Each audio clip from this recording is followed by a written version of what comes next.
let's wait a few minutes here to see how this goes.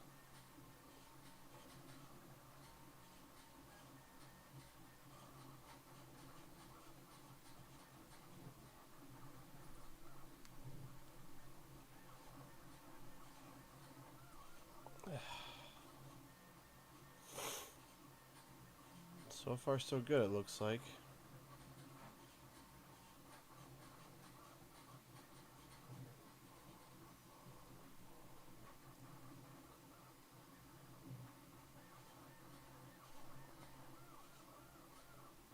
Alright, let's get crash booted up. Hopefully it's not gonna die again, hopefully. Keyword is hopefully.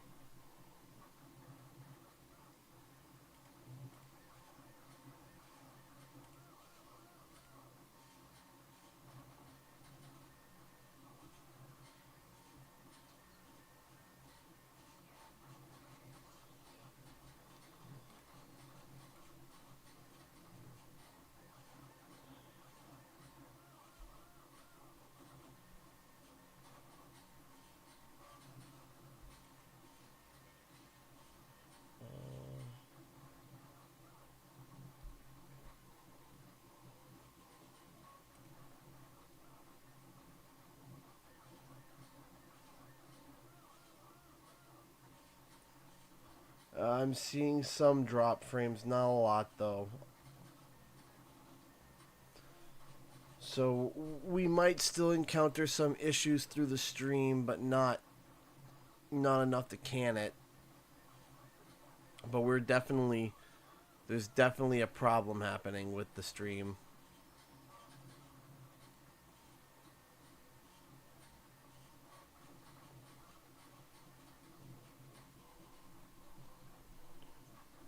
Gotta check does the controller work. Come on. Nope.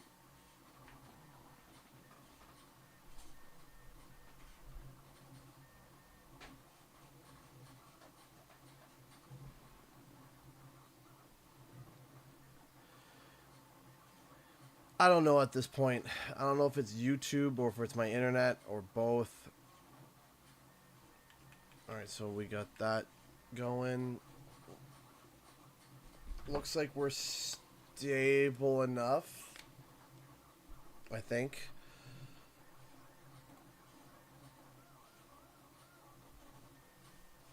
Alright, let me finish getting set up over here.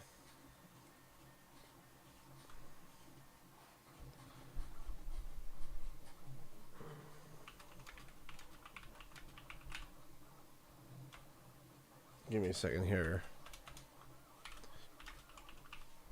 Just to make sure that we're not, jinxed out. Just going to give it a few minutes here while I resend out the alerts to everybody.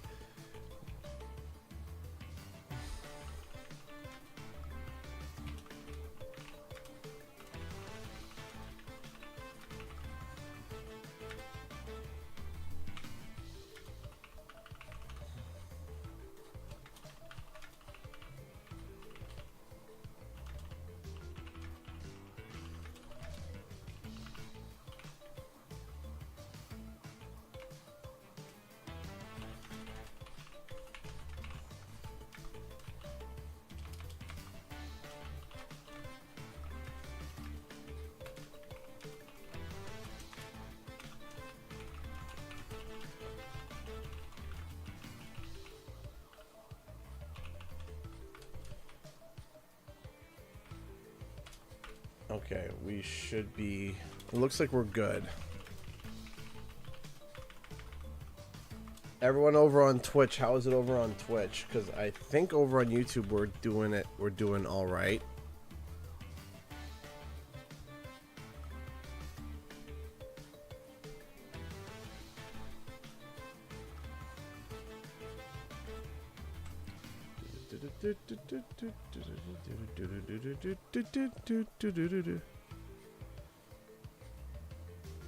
That's okay, Speedy. Thank you so much for stopping by, though. We appreciate that. Yes, with 5 million sales, Crash 4 did not flop. So, that's the one thing that I've been trying to hammer across people's heads since the rumor came out, over and over and over and over again, people saying over and over and over and over again that Crash 4 flopped, Crash 4 flopped, Crash 4 flopped, blah blah blah blah blah. It did not flop. It did not flop. The numbers that we had gotten were from a very specific, like, during a very specific time. So, again, did not flop. Came from a very specific market. It was like either the digital or the physical sales of the game from the UK after like the first like few weeks. And it blows my mind that people were thinking that the whole time. And I kept saying over and over again, Crash 4 did not flop. Crash 4 did not flop. Crash 4 did not flop. And it was just something I was repeating over and over and over and over again, just so that people can get a grasp and understand of like, no, it didn't flop. No matter how much people say, oh, it flopped. No, it didn't. It did not flop. And it made no sense. So here, Crash 4 air quote. So let me explain something real quick, because people are like, oh, how did that rumor start? Here's the gist of it. The gist of it is that there was a report that came out that stated that the reason that there was a game called Wumpa League in development and it got canned because of the poor performance of Crash Bandicoot 4. And I stated, because the rumor came out less than a month or around a month since the game launched, that was malarkey, because A, we're in the middle of a pandemic, and B, we hadn't even gotten through the Christmas season yet. So to sit there and say that the reason why the next game was canned was because Crash Bandicoot 4 sales were bad, it was no, that I said that over and over and over again, that it made no sense. It made zero sense. It made absolutely no sense whatsoever. That got me a lot of heat from people for me stating that. So I stated over and over again, it did not fail, it did not fail, it didn't fail, over and over again. And of course, it was the pounding of a beating drum of what people were saying over and over and over and over again for I don't know how long, that Crash 4 failed, Crash 4 was a flop, Crash 4 was a flop, flop, flop, flop, flop, flop, flop. Ugh. And again, well, happy birthday, J Buns. Happy birthday. And I was getting quite upset, genuinely, and I'll admit it. Crash Bandicoot. I will be the first person to say that I was getting quite upset by what people were saying about it, because it wasn't true. I was told over and over again. Hush, simpleton. And finally,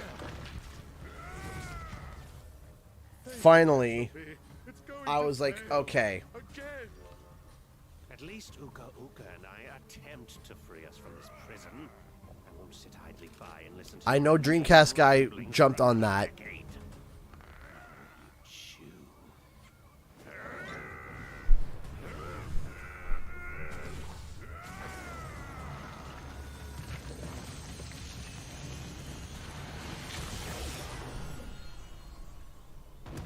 Now, here's something else, too. Is it dead? Leave him. He served his purpose. Now, I feel like I have to tap, like, I have to tap a sign when it comes to how financials work, too. A great power has awoken. Crash. Crash? I fear it portends an event of reality-shattering proportions. I feel it emanating from insanity peak. Quickly, we must go. Crash.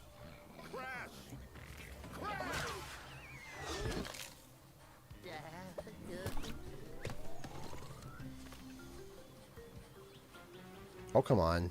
All right, there we go. So anyway, yeah, the theory or the statement of it failing is no, it didn't fail. Like I stated over and over again, it didn't fail. Now here's the thing. People tried to squeeze out and say, yeah, but it didn't sell as much as Insane. Insane sold, you know, last report was 10 million for Insane. Crash 4 only sold 5 million. So, you know, it only sold half the amount. Yeah, and guess what? Crash 4 was also a full price game and Insane wasn't. So, Insane being a half-price game starting, which it was, what, $29.99, $39.99? I can't remember the price point. Crash 4 was a full-price title. Which means that they made more money per sale than they did for Insane. That's how the sales works.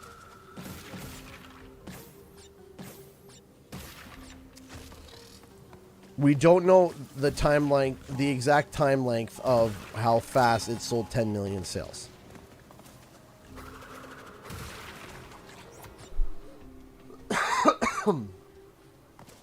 And by any metric, by any and every metric, I mean 10 million sale or 5 million sales is great. Well, Insane is the highest selling Crash game of all time, so that's going to be hard to top. Yeah, of course. That's not an easy follow-up, but it sold about on par with the original trilogy per game. So, and again, it was a full price game.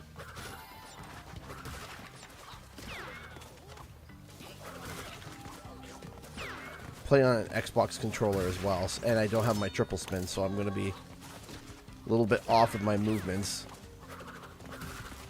Sonic Boom has been a member for 46 months. Thank you so much, Sonic Boom. I haven't stopped by to say hi in a while, so hi. Hi, how's it going? Does it being one of the free monthly games on PSN apply for the sales? No, it does not. No, it does not. Because,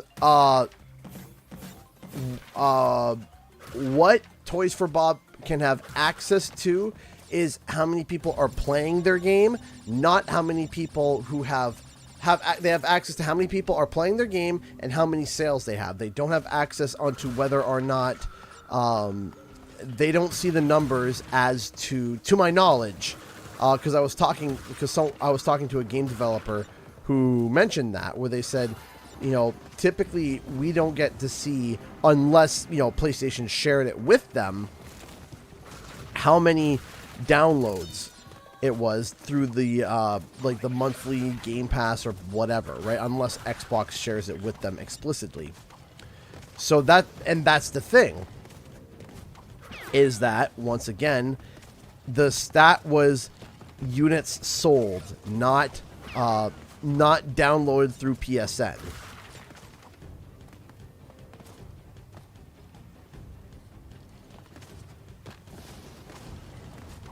Crash Team Racing, we don't know the final number for Crash Team Racing. However, what we do know for Crash Team Racing was that it was the fastest selling Crash game of all time.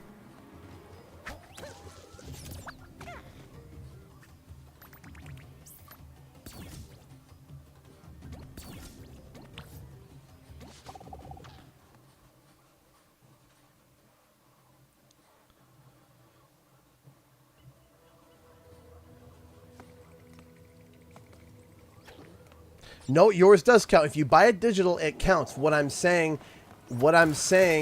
is that Toys for Bob only has access to information if someone buys it physically or digitally, not if someone gets it for free through the PlayStation Network.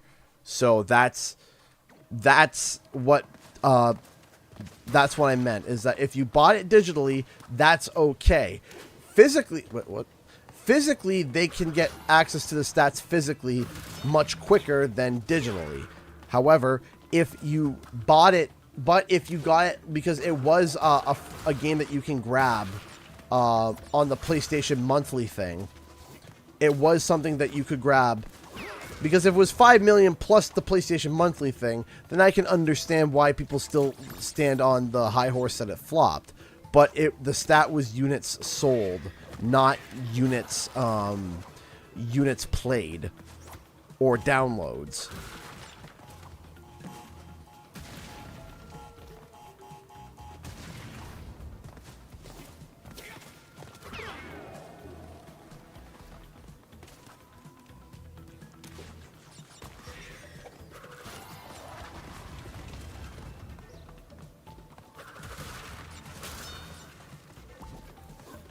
There we go. Did I ever print out Crash and Spyro stuff? I did. In fact, I left Malafor next door. I'll go grab Malafor on one of my breaks. I'll go grab Malafor because I brought it over to show my dad because he was looking at it. He's like, oh, that's so cool. I was like, yeah.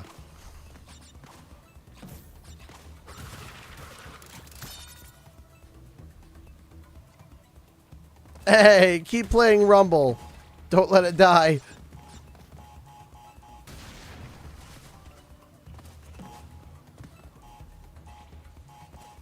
Yes, this game is out in Steam or Battle.net, whichever one you want to go with.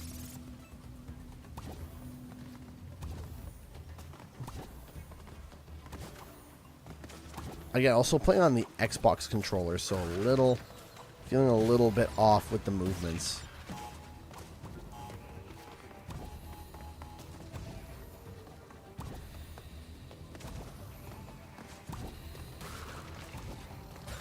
Did I already mess up on this thing?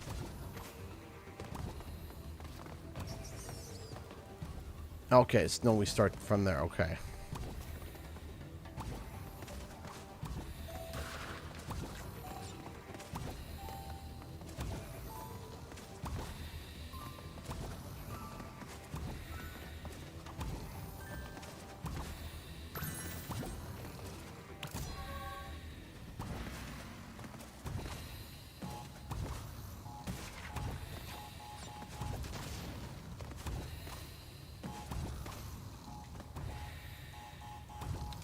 Just making sure it blows up for the cutscene hits.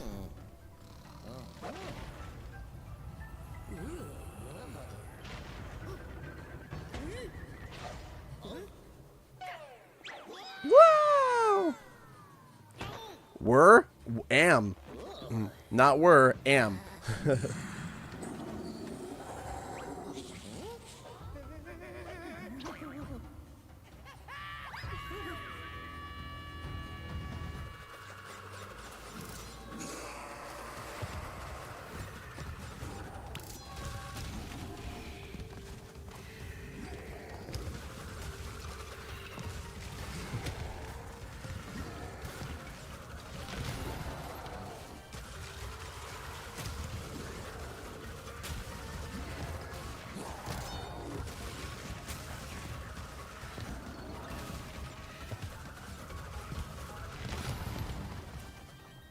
There we go. Whee!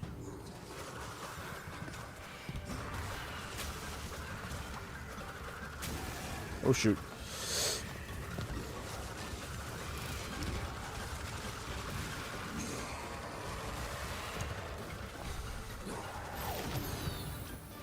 Got it. There we go. Woo!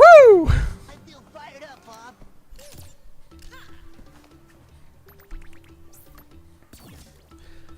So the reason why I of course I play a lot of Spyro constantly, of course. Go back and take a look at how much I used to play Crash 4 before Rumble came out. Right? So before Rumble came out, I was playing a bunch of Crash 4. right? Spyro Reignited has really been the most present, Spyro game. So yes, I stream Spyro more. Spyro Reignited more. But if you take a look and you combine all the times I played Rumble, played Crash 4, Insane, it equals more towards the total amount of Spyro streams. Hey, Aku. By the way, how's the audio? And thank you to the Stick for becoming a member. Thank you. Thank you for supporting the channel. Yes, yes. The kind you keep shut. We have to go through, find my siblings, and fix this before some putz with a big evil plan and a bigger ego does something monumentally stupid.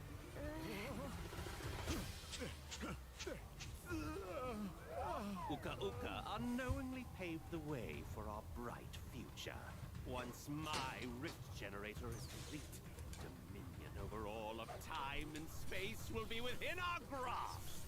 Engine, Embryo, you had some little projects you wanted to tell me about? Tag quiet, we can turn it up.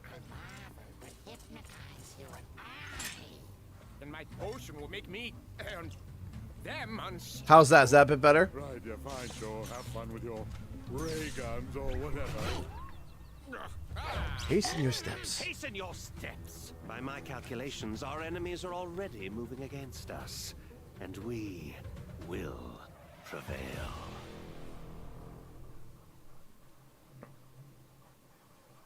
But yeah, no, that's why it seems like I stream a lot more Spyro than I do Crash. But if you go back, I was streaming Rumble nearly every day, as like quite a bit. I was playing.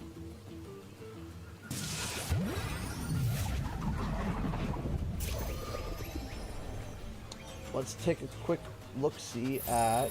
Hold on, I have a print that is being printed right now. Let's take a quick look-see at it. 1 second. I should maybe set up like a 3D print cam. I think that'd be cute and cool. Just having a little print cam so everyone can kind of see. It's like, hey, what's CG printing right now? Let's see. Please don't tell me it failed. I know I could go over and look, but so far so good. My plan has worked so far with this print. I tried something, it failed. Trying something new, so far it didn't fail. I'm happy with, okay, so I'm happy with that. I am happy with that.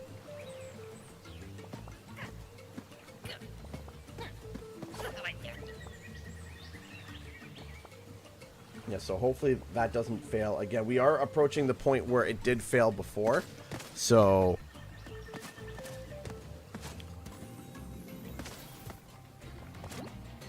alright, so we got that one and that one.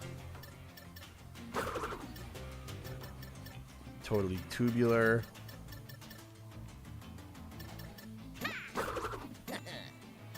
I should go with the I like this one.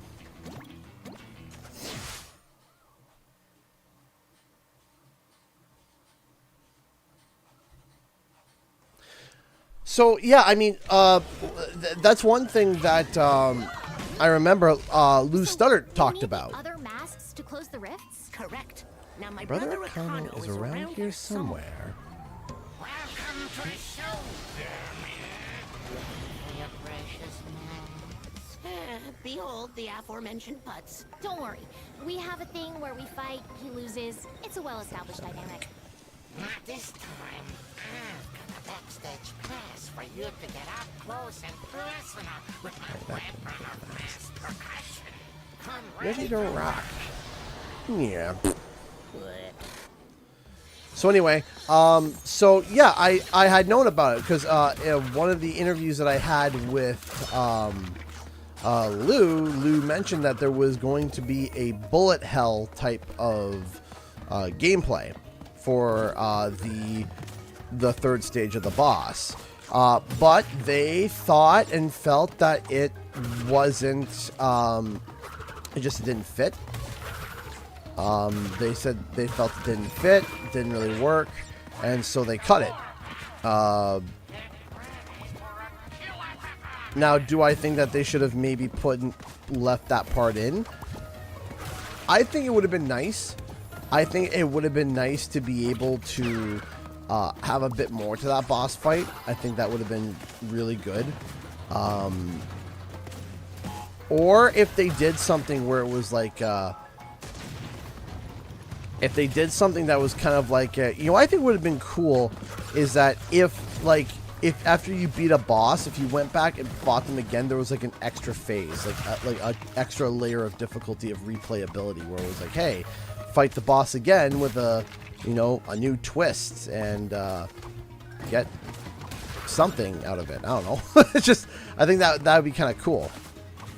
And maybe, you know, each boss phase could have had an extra phase.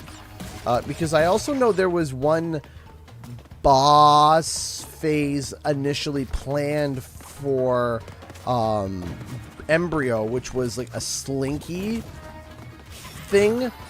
You can see it. You can see it in the art book. You can see he like turns into like slinky mode or whatever. So I think that, or no, that's right. One of the things that I discovered was that the pterodactyl was going to be a boss, was going to be a phase of the boss fight at one point, because we found audio for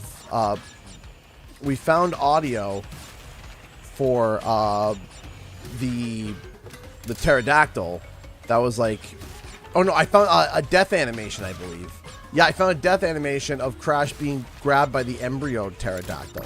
That's right. I remember when I was searching through the files, I found that. So at one point, they were thinking about having the pterodactyl being a phase, but they either cut it or they changed it or whatever.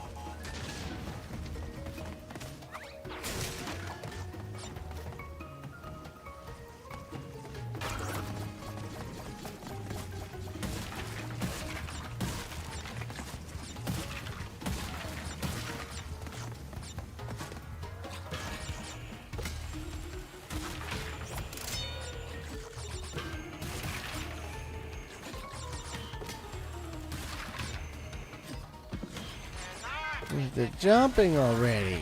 Show off. Enough with the jumping already. Show off.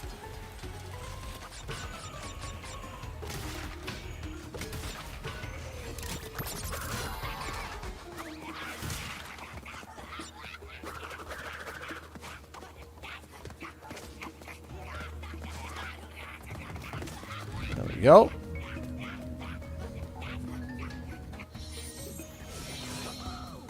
Boogada.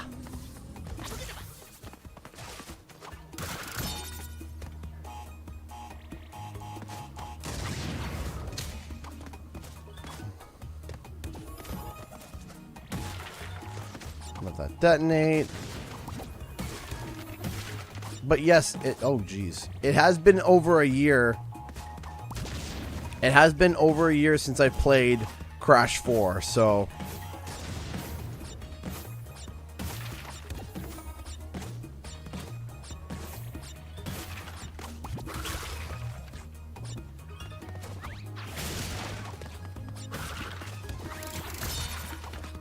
if it seems like I'm a little rusty, it's because I am.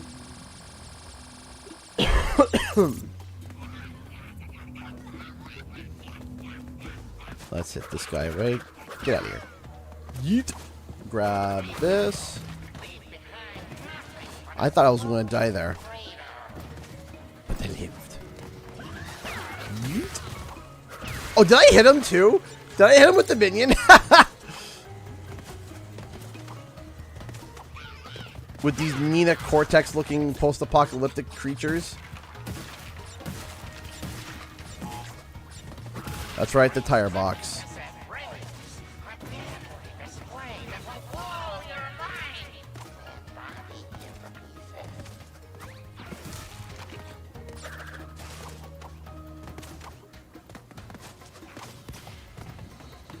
Thank you for reminding me.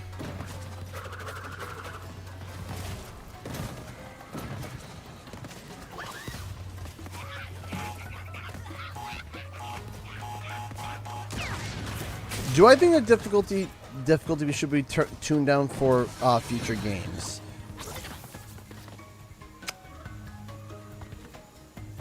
That's a hard one to answer. My knee-jerk reaction is no. That's my knee-jerk reaction. I think that some of the hidden crates is definitely one. I would do hidden caches of crates, not just like, oh yeah, just one crate hidden along the side of this area here. There's a couple crates that I don't like.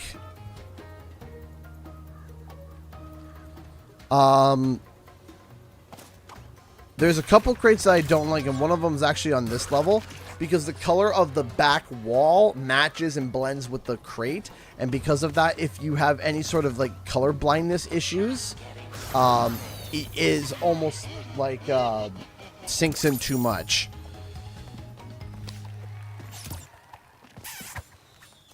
So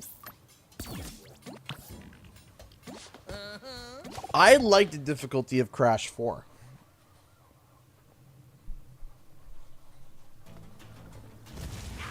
I like the overall difficulty for like completing the story and completing levels. I like it. And what I like about the game is that there are levels to it, to where it's like, oh yeah, it's difficult, but it's not ridiculous. It's a gauntlet. It's definitely an endurance gauntlet, but it's not like the hardest thing I've ever played. It is definitely very difficult.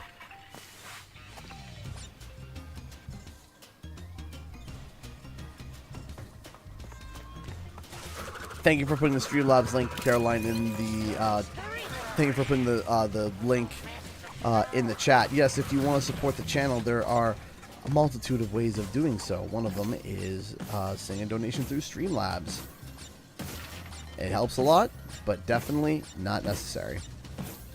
Well, with the first stream, my internet decided to asphyxiate and self-combust. So I had to restart my internet, restart my computer, and lower the bit rate of my stream. So far, it's mostly cooperating. I'm still seeing, I'm seeing some drop frames, not many though, but there are some. And Traverse, that's actually another way you can support the channel. You can become a member. It's just like a Twitch sub, but it's through YouTube. Thank you so much, Trey, for the $2 for becoming a $2 member. I appreciate that. Thank you so much.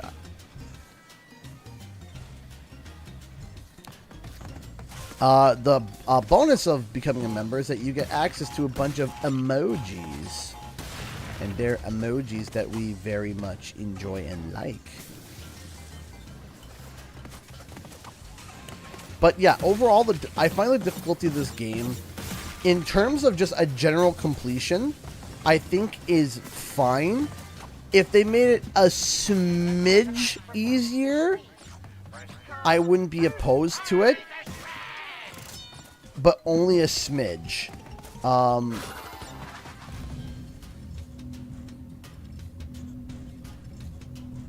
The time trial. So my problem is, in my opinion, what they should have done. This is what I think that they should have done.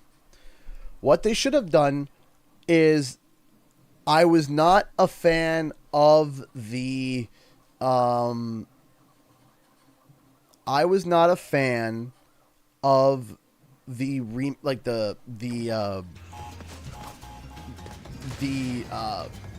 the remix levels or the inverted. No, that is one thing that I was like, no, I do not want to do another.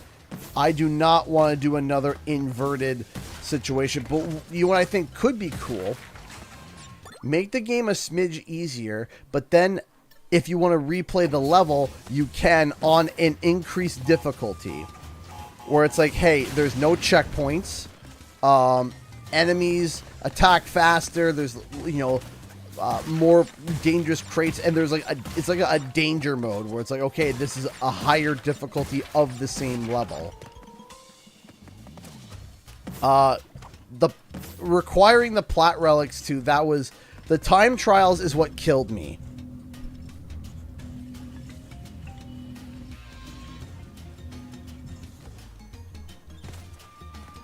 For me, the time trials is something that I don't think I'll ever do again for this game. I'll go for the 100% completion. I'll get all the stuff. I'll get all the things. I won't do the, I don't think I'll do the, I mean, I say that now, but, I think that, no! Shoot, hey? It was my insanely perfect.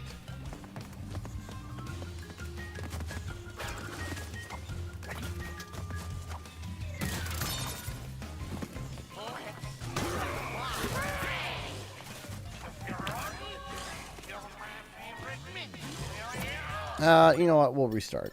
We'll restart it. It's Crash Compactor. It's not like a super difficult level. It's fine. We'll restart it.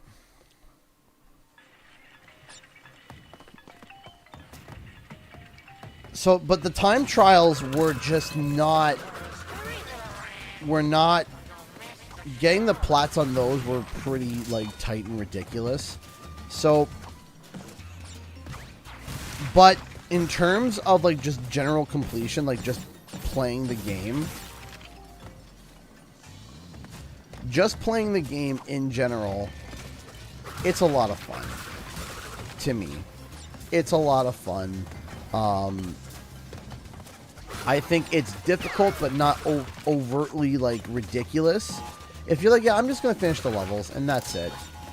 Then I think the difficulty is mostly there. Because also it offers the modern and retro mode, right?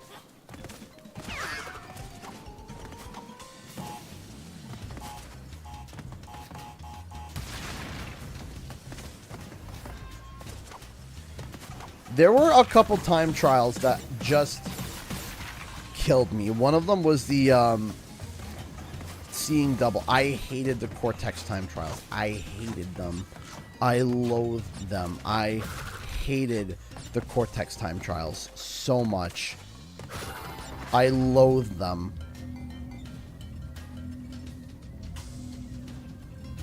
By the by, and I just kind of want to, like, put this out there. I made a tweet because there were people that were causing malarkey, and I just need to make sure that people understand that I literally made it pretty obvious in the tweet that I was kidding. So, I don't know who started it. I have no idea who started it, but there was some... It really got... Uh-oh. Of course. I don't know who started it. Hey, Lozzie, how's it going? Thank you for swinging in. I don't know who started it. Genuinely, I don't. I don't know who started it. But somebody said, oh yeah, Crash Bandicoot 4 got 10 million, over 10 million sales. It was like, awesome. That is great. And then people were like, also, it sold more than Sonic Frontiers. And I'm sitting there and I'm like, why? Like, why? Why are you doing this? Like, why? Like, why are we doing a comparison like that? Like, number one, Sonic Frontiers hasn't been out. Number one, Sonic Frontiers hasn't been out that long. So, to say that is a bit of a, like eyebrow raise, like, what? Second, they're not even at the same price point. Crash 4 costs more than that. 3, Sonic came out on more consoles and more platforms, marketable-wise, than Crash 4 did, okay? And it doesn't make sense to sit there and compare the two. It doesn't make sense. It's silly. It's silly. It doesn't need to happen. So, and then I made a joke where I said, we don't need this tribalism. We all know Crash 4 is better anyway. And then I put like a picture of Crash with like his most awkward pained face that he's like smiling through the pain. Like, it was a joke, and I feel like a lot of people got mad at the joke. Like, I feel like the tone of the tweet was pretty just like comedic, and some people took it a little too like, here's a tweet. All right, why are we comparing Crash 4 sales to Sonic Frontiers? Stop it. There is no need for tribalism. We all know Crash 4 is better. And I have this face of Crash, and tell me that that is not like the biggest kind of like troll face for Crash. Like it's basically a troll face. Like, I thought it was funny. I thought it was funny.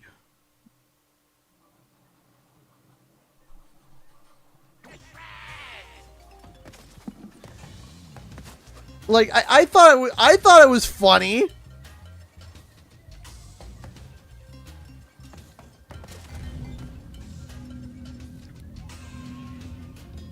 It definitely read as a troll. Like, it wasn't, like, come on, it was a joke.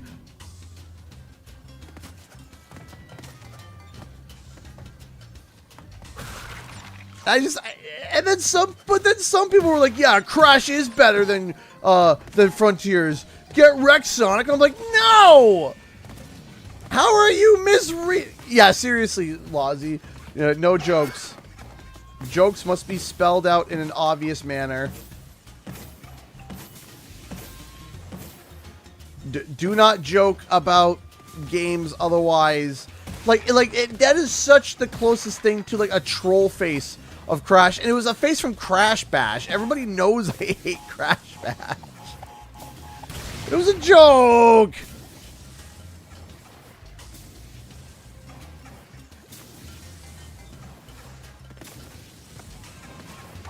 Like it was clearly I thought it was a joke. I read it as a joke.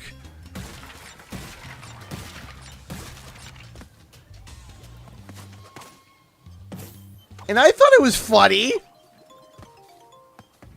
I thought it was funny. Like, I was hoping it gave one or two people a chuckle.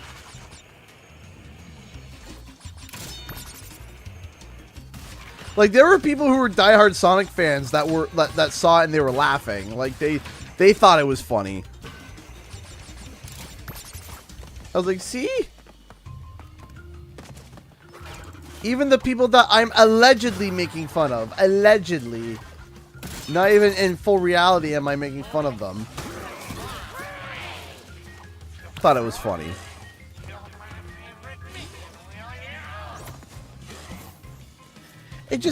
But here's the thing though. Is that I don't know. Somebody made that comparison. And then I think a news reporter went with it as like as a bonus. It means it sold more than Crash than Sonic, and then a whole bunch of people got mad about that. I think I might be wrong, but I just sat there and I was just kind of like, why? Like, why would you go with that as your headline? Oh, but you know what I love? All the people that were saying that Crash 4 was a flop. Man, are they silent. I haven't heard a peep from them. I haven't heard a bloody thing. Like, not a peep. Not a word. I was like, where's...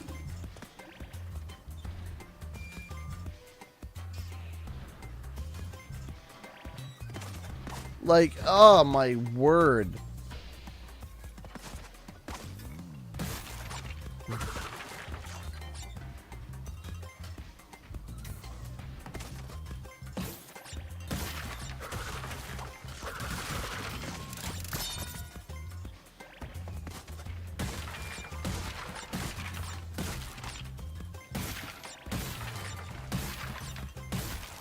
But don't worry, it'll get spun. It'll get spun in a different direction with what I said. It'll get twisted. No! Wait, what? Oh, it died in the bonus, so that's okay. We can try it again.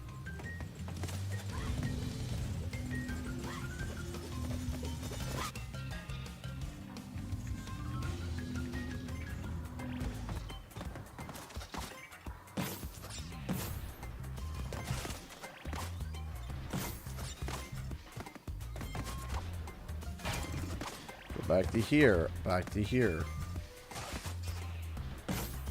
2, 3, 4, 5. 3, 4, 5.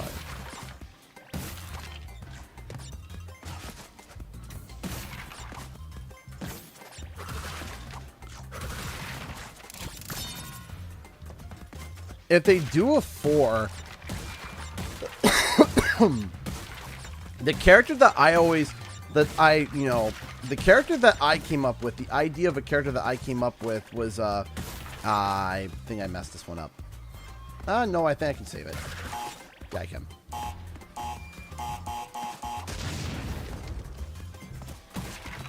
So, one of the things that they established in this game, next time they send the crash to me and I'll give him the venom treatment before you tweet. Yeah, there we go.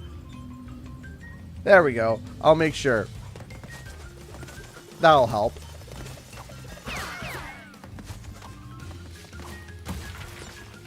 Bonk. Bonk. Bonk. Don't hit a thing. Don't you worry about a thing. Take care of the stick. Thanks so much for stopping by.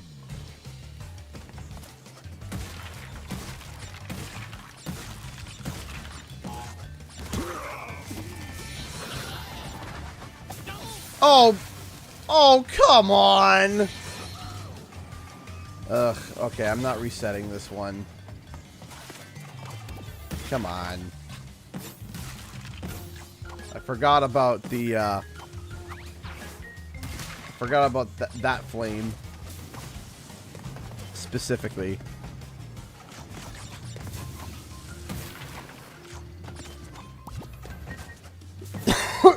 Excuse me. Oh, my lungs.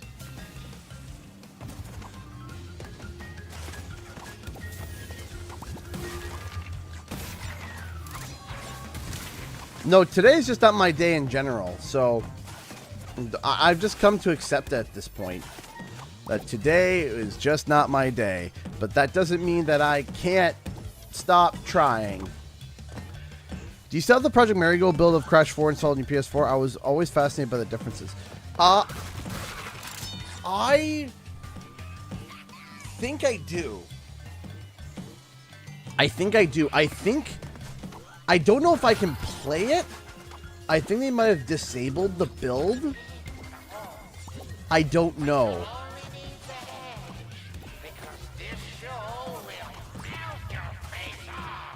But yes, Project Marigold was the project demo name, which I always found weird because it was called Project Quantum. So the names that were bouncing around was Quantum, Lava, and Marigold. Now, I don't know where Marigold came from. I don't know why they went with Project Marigold for the name of the actual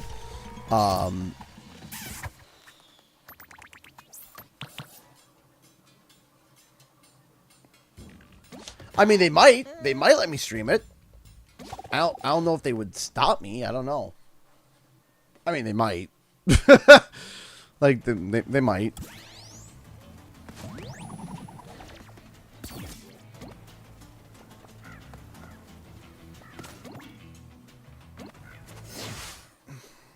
Yeah, I don't know. It was a weird one. But you see, also, if it was called Project Quantum, it wasn't like that was public either. Right? So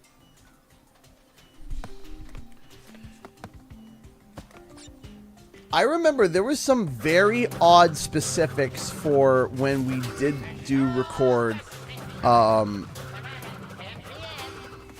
So I remember there was a very odd set of specific circumstances when it came to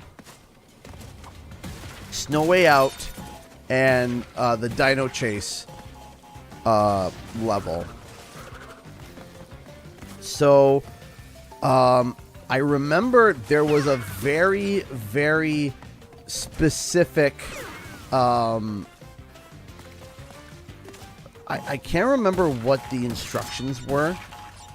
I think the instructions, if my memory serves correct, was like you could only post like,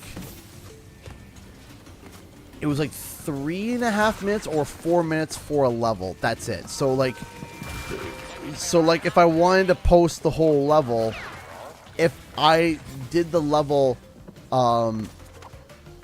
in less than, if it took me like, let's say if I did a level and my raw recording was 7 minutes long. Out of that 7 minutes, I could only use 3.5 minutes of the actual footage. I wasn't allowed to use more than just that. For some reason, I can't remember. It was a very specific amount of time. So I remember what I did for that. So what I did for that was, I remember I'm trying to remember where I was.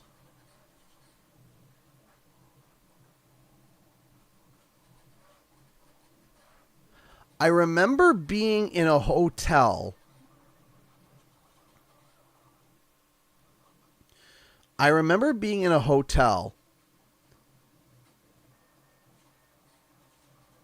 And I was practicing.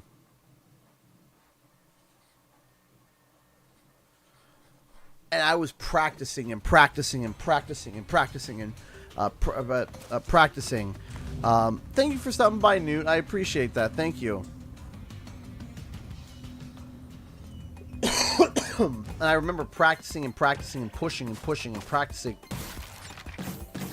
like crazy. Oh, shoot. And I remember just pushing it and going as fast as I could without making it look bad, and trying to get as much done as possible, and then afterwards trying to show the whole level so that people could actually see it. So I remember I was practicing over and over again, and I was recording and I was refining and recording and refining and slowing and speeding up and trying to practice. And I remember doing that over. I think I messed that up again. I did. Yeah, I did. And I just remember just practicing and practicing and practicing and doing my best. And I remember the funniest thing happened. I remember when I worked my butt off so hard to get it looking pretty good. One of the first comments I got was, "Wow, leave it up to Toys for Bob for making this game easy mode." And I remember just sitting there and I was like, no, that wasn't what I was trying to get across. I was trying to get the whole level jam-packed in so that everybody could see as much as possible within the limitations that I had. I had limitations, and I tried to show as much as possible within those limitations. And people were like, "Wow, leave the Toys for Bob to make this game so easy." And so I remember posting a tweet because I remember posting a tweet because I was able to go public with having the game, and I said, "Me when people say the game looks too easy," and it was the laughing Leonardo DiCaprio with the bags under his eyes, and then I do remember a whole bunch of employees liked that tweet. They and they were snickering and laughing with me.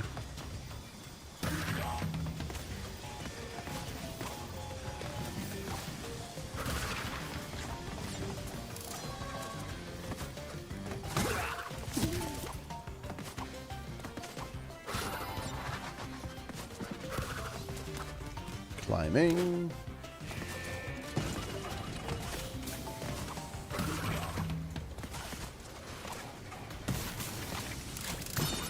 Don't die. Thank you. Back this way. Walk this way. Don't die. Thank you again.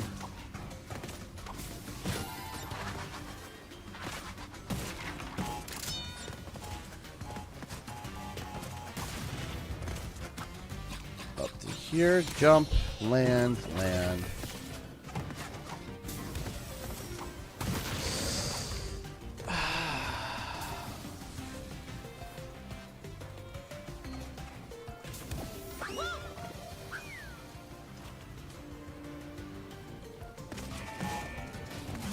I goofed it.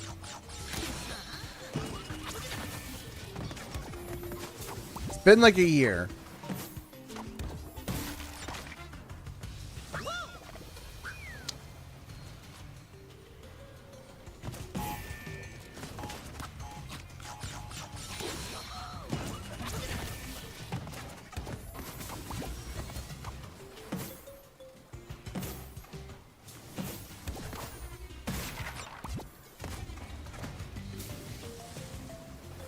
So I think that I should be good because I believe the nitro crate going off.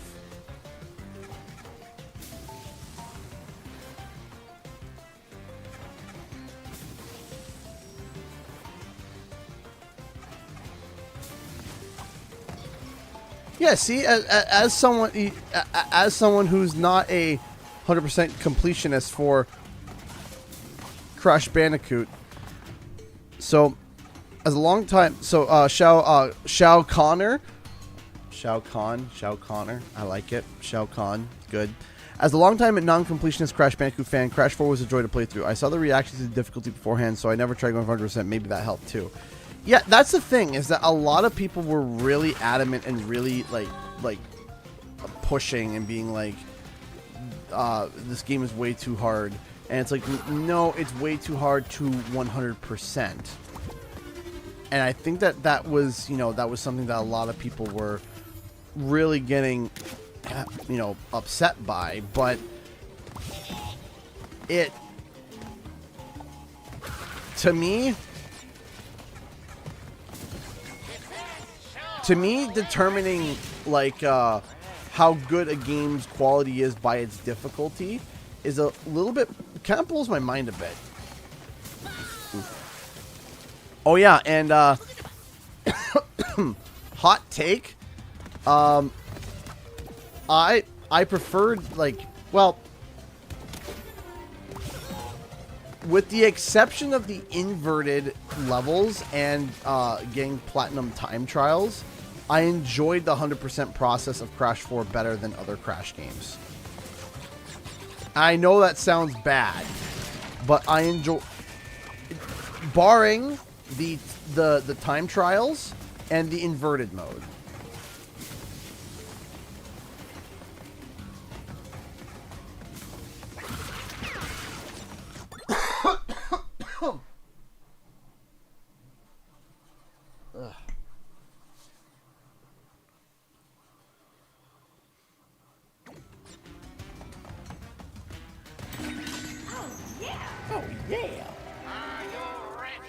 Start your sabotage.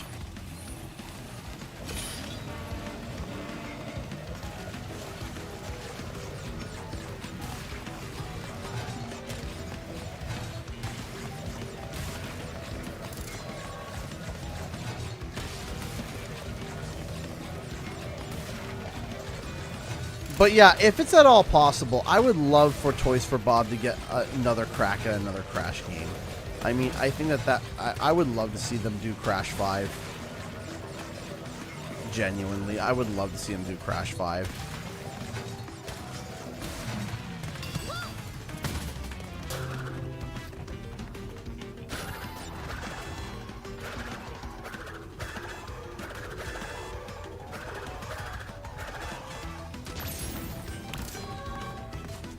I think Crash Bandicoot would work better as a an animated series than a movie.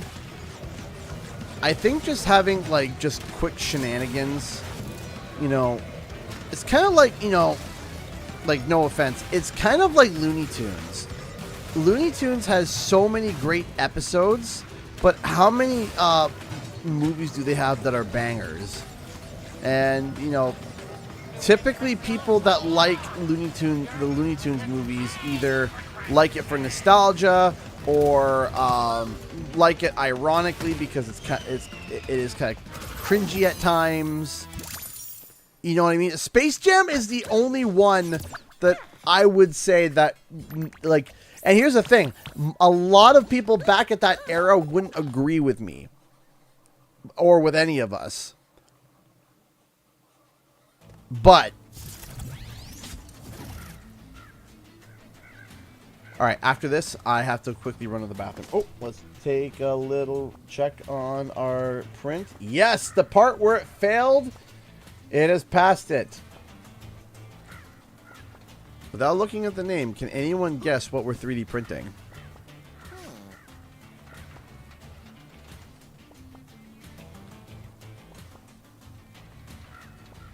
What is this? It's not Malifor. Malifor's already printed and done.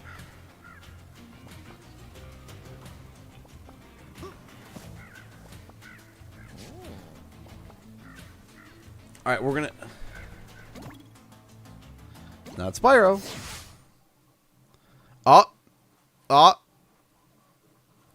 Matt and Carl got it. It's a Nido King.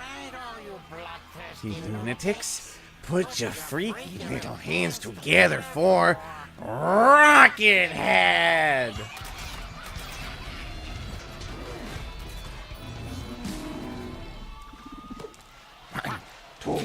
One, two, three, four. Prepare for a beating, Bandicoots. Yes, prepare for a beating.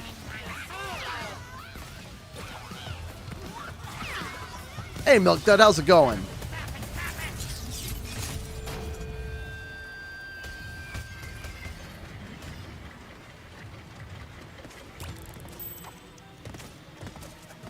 Stay away from my roof, don't like death metal.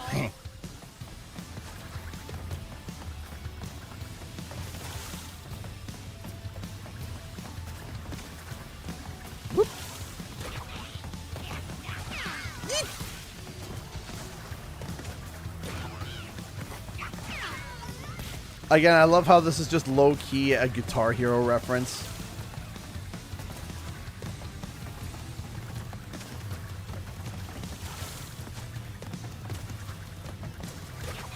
Let's say, where's the other minion? My equipment.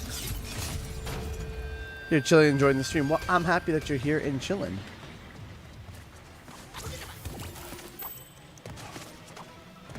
No Bandicoots allowed on the drums. The show must go on.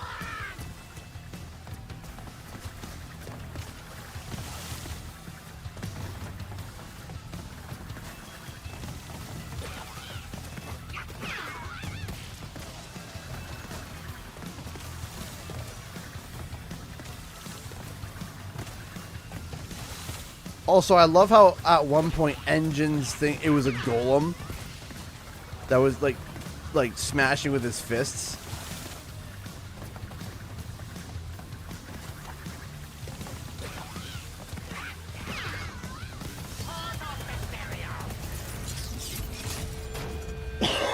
You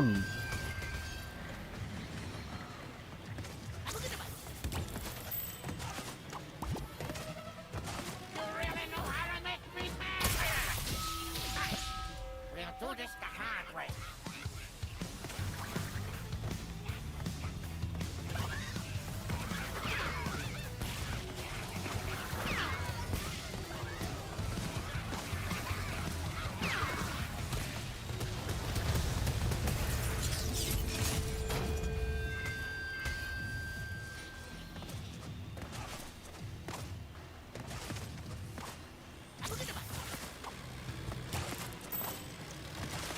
Will you stop it?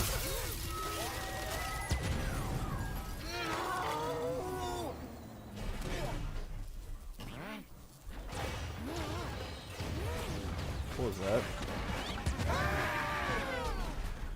What is going on here?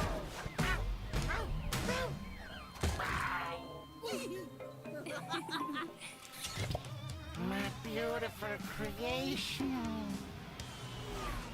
1 second. This thing is making some noises that I don't like.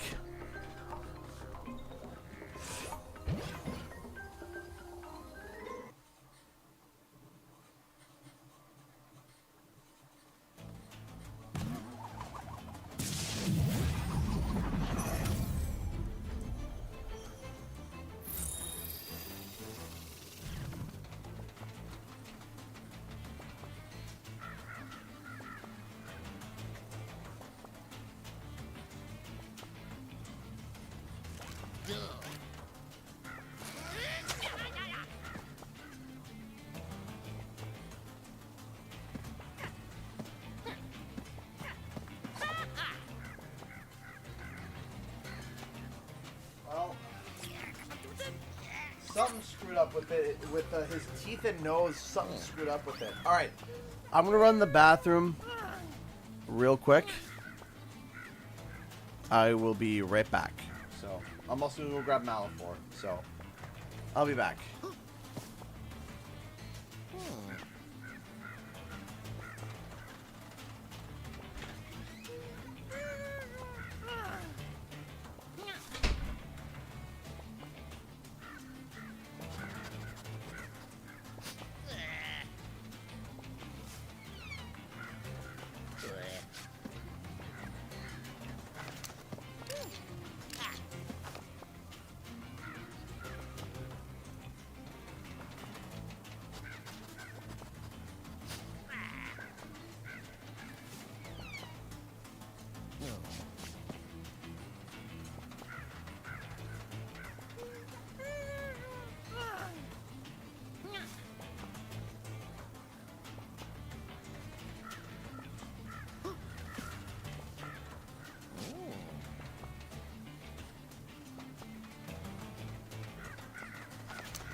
some fixing, but not the worst thing in the world.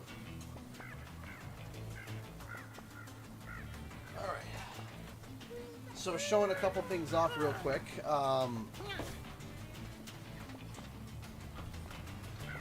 First things first. I also printed this the other day.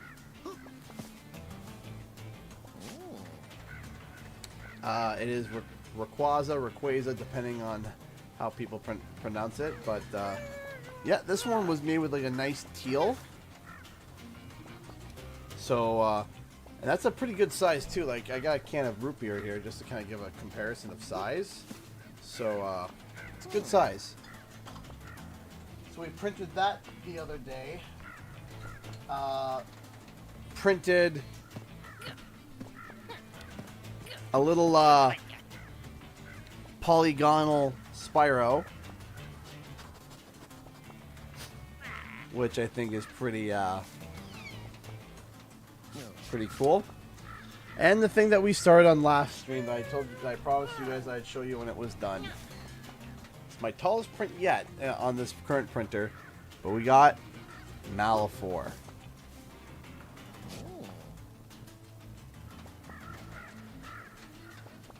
So it printed actually fairly well. We actually had one wing fail, so I had to redo the wing and I had to do some adjustments on it. But overall, not bad. Pretty good print, and it came out pretty good if you ask me. And again, for comparison's sake,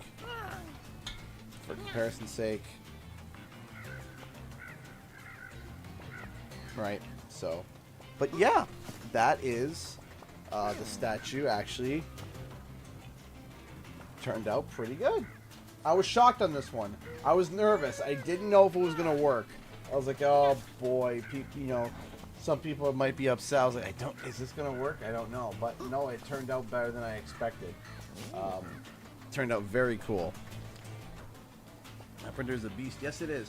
And as a bonus, which I showed before, but precursor orb from Jack and Daxter. We did that. We did this one like a month ago. So, but in case you didn't see it, it's pretty cool.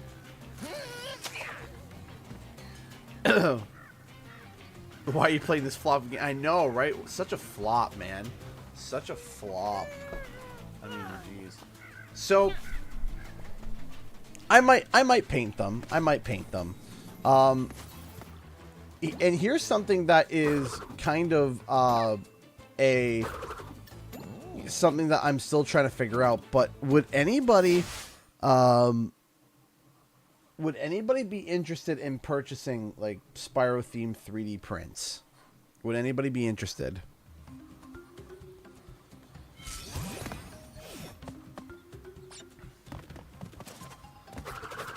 And genuinely, not a like, oh yeah, that'd be cool, and then, you know, never hop on and never, but like genuinely be like, yeah, I would like to purchase some 3D prints in a heartbeat. I would, absolutely, yes, okay.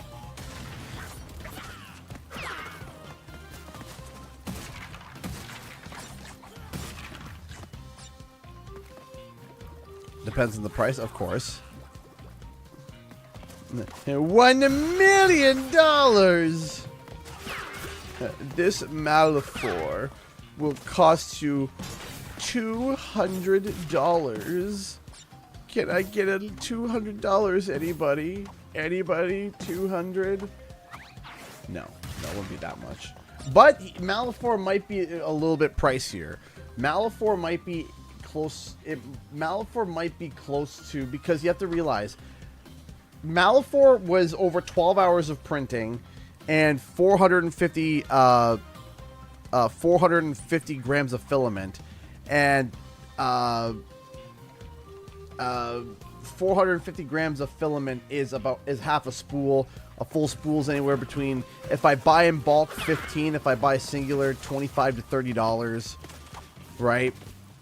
And then again, printing for 12 plus hours.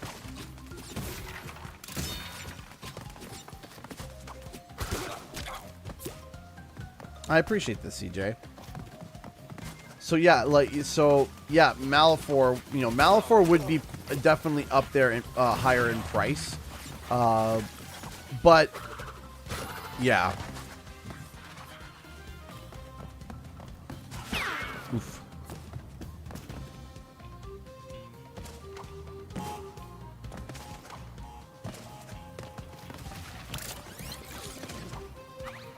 Oof. Yeah, 450 grams of filament was this guy. 450 grams of filament. So yeah, he is actually about a pound. This guy weighs about 1 pound.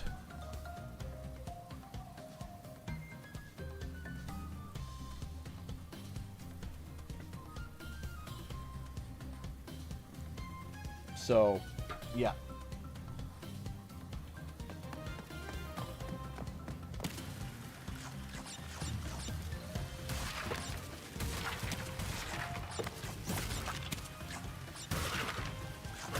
Ooh.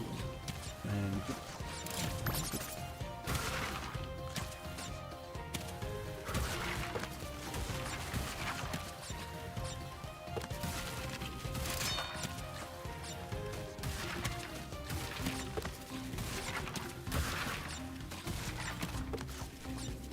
oh, almost got me there.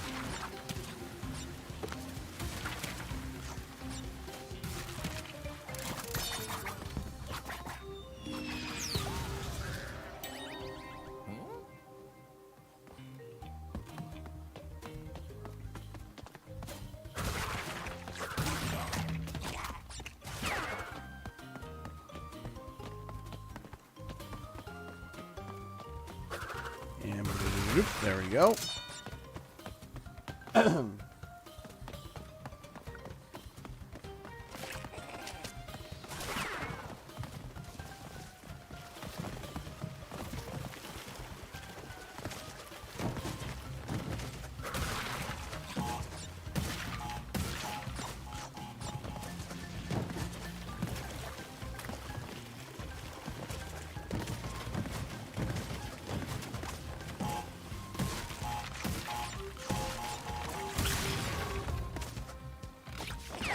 Oof. How's the stream going? Stream could be better, unfortunately. Right at the start, the internet decided to, not work.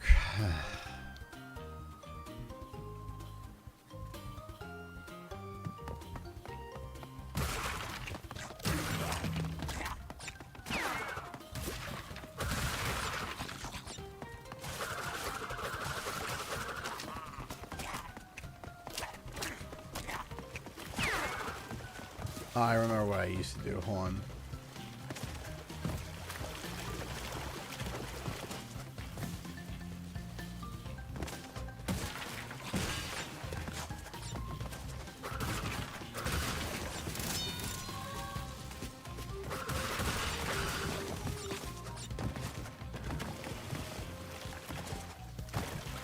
There we go.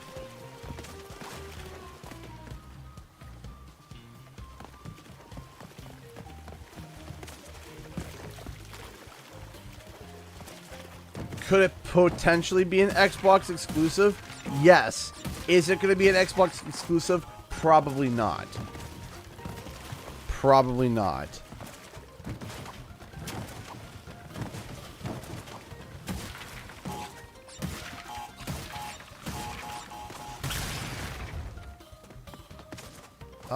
One week it would have been when... You know what then? Next week, we'll do Rumble. How about that? The 1 year anniversary of when the beta came out. Next week, let's play some Rumble.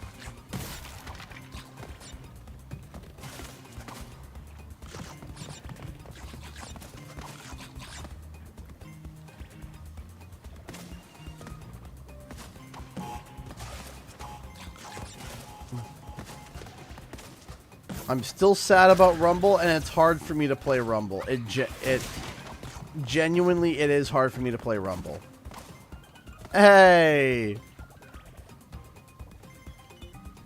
Thank you so much, Elena, for the $5. I appreciate that. Suggestion for how to price out the prints. Cost of filament used, including supports, plus print time, plus labor, / any troubleshooting.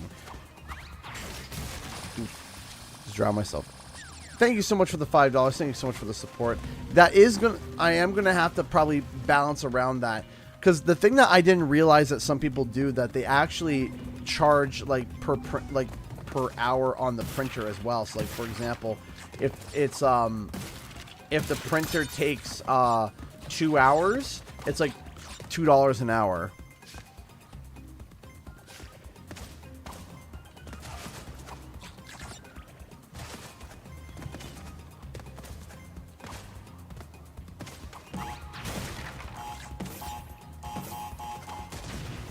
So it's like if it's a 12-hour print, that makes it okay. You start at $24, and then the cost of filament and et cetera, because you have to think, right? The maintenance on the machine, right?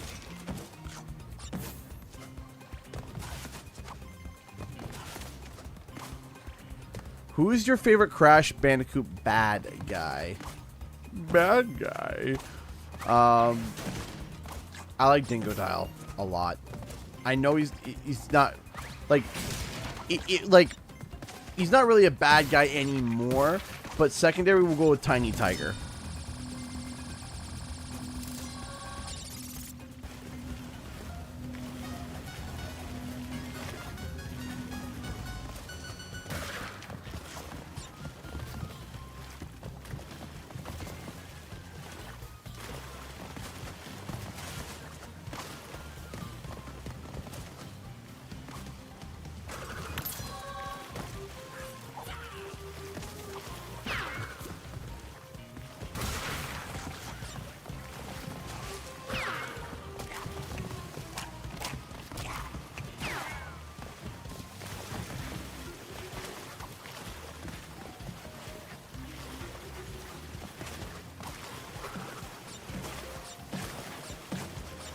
I do like Engine 2.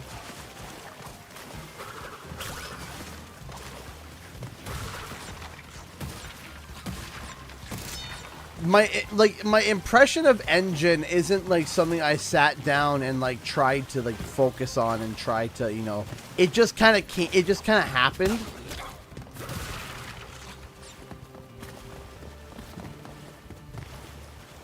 I just tried his impression one day, and everyone in chat flipped, saying it sounded just like it, and so I was like, "Oh, okay, that's cool." Actually, I did it as a joke because me and Just Shooter, when we met at PAX, we were literally just walking around and doing the engine voice and commenting on things like, "Yes, Dr. Cortex, look over there, look at that cosplay, it's cool." But, aw, man. So like that's all we were doing. We're just like doing commentary by Engine, and then, you know, it kind of trickled over, and then we tried it, and then I did it live, and then people were like, "Whoa!" Or people were like, "Wow!" Yeah, if you're getting lag now, it's definitely not my end.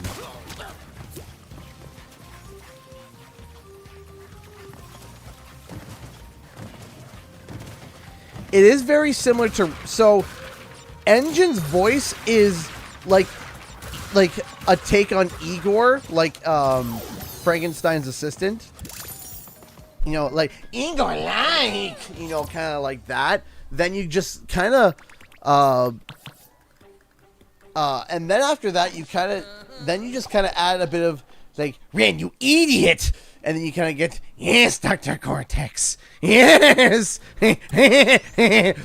So that's kind of the combination of it. Engine is literally just Igor and Ren from Ren and Stimpy, and that's about it.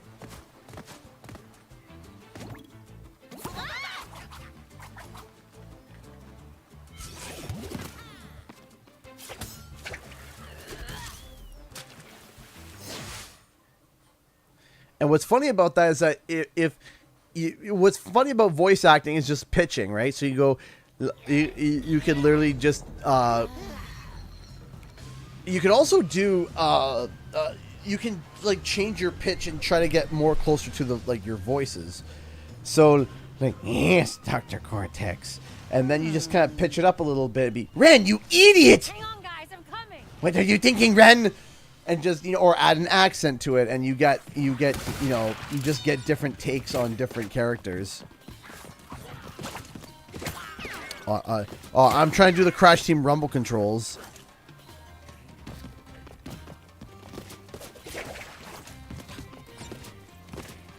Stimpy, you idiot!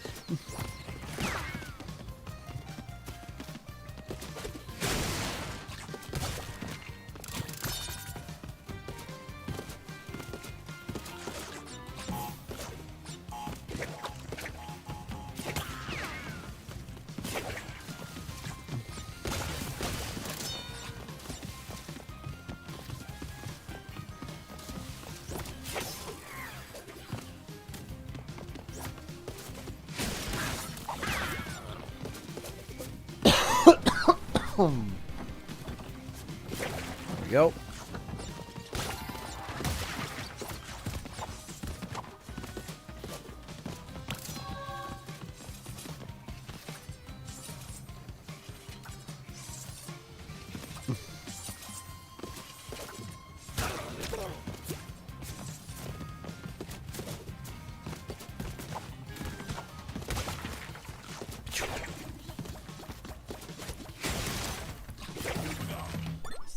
Take a look again at how Nido King is coming along.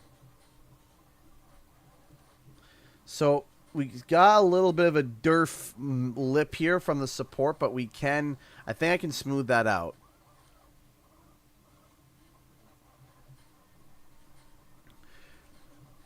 Original Brio is pretty easy, like similar to Engine. Yeah, Dr. Cortex, yes. And the Dr. Cortex, you have no idea what it will do.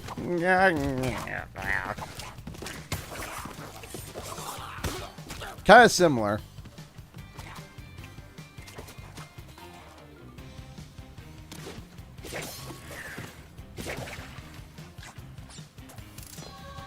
How do you get the plans for the prince? So there are free plans everywhere. All over the internet. Oof.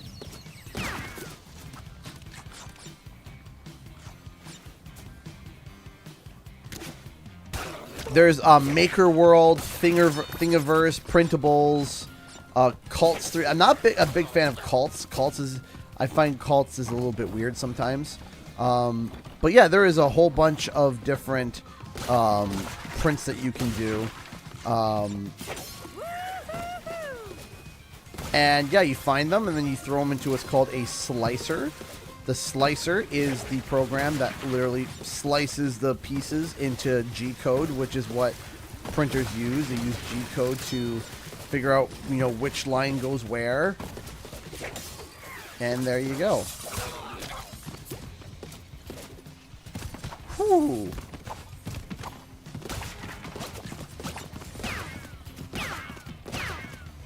Sometimes people will just upload files without first testing them, which, you know, drives me a little crazy, but that's just me. Hold on.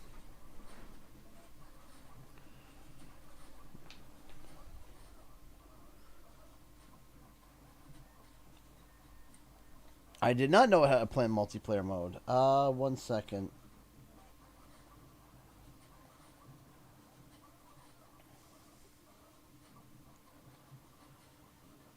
Hold on. I'll be right back. I just got a text message. I gotta quickly. I'll be right back. Hang on.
Sorry, everybody. Had a phone call I had to take. Sorry.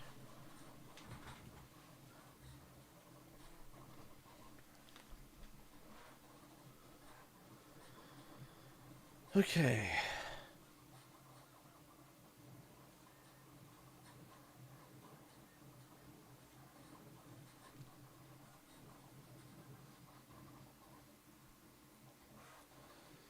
Here we go. Just give me a second here.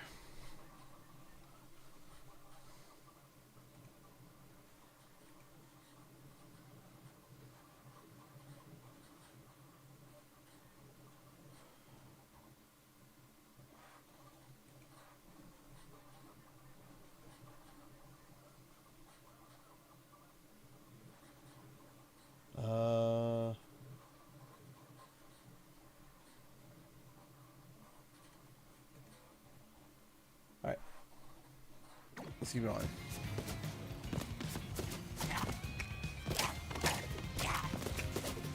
There we go. And that, there we go.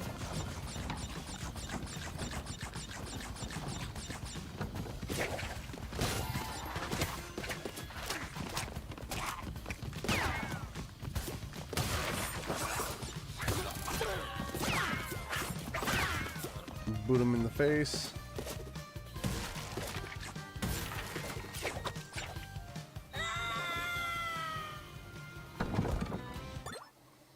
I was right there.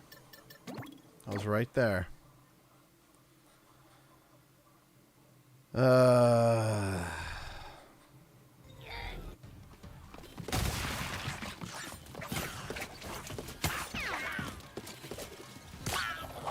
was right there. I don't know.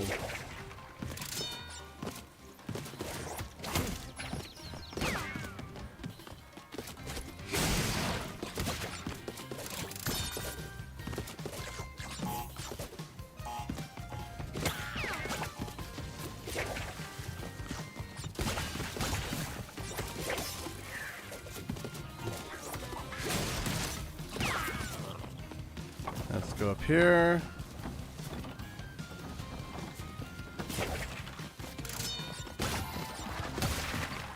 Jump, jump. There we go. By the way, I do apologize for canceling the stream yesterday. I had some I had some issues I had to deal with yesterday, health-wise. So I apologize for canceling. How'd you like for Crash Bandicoot start? When I was a kid. It started with Crash 3, to be honest. My brother had owned Crash 3, and I played it like crazy, and I really enjoyed it. Even though it was my brother's game, I played it a lot. So yeah, that's where my love for Crash started.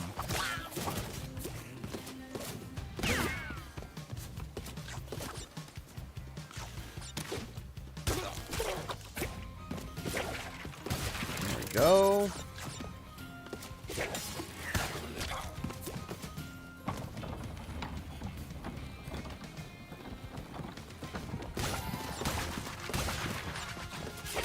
This way.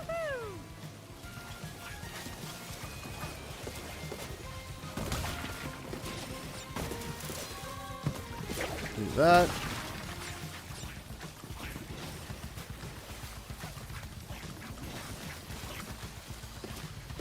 This. There we go. Do that. We'll wait for those to... Don't die. Okay, we're good.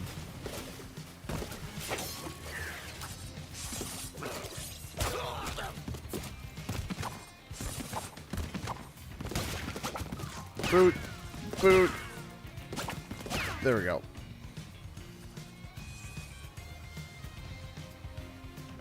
Oh. Hey Trev, how's it going? How you doing, my friend?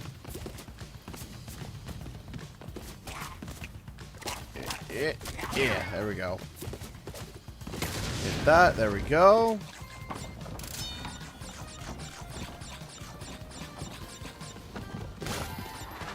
Hit that.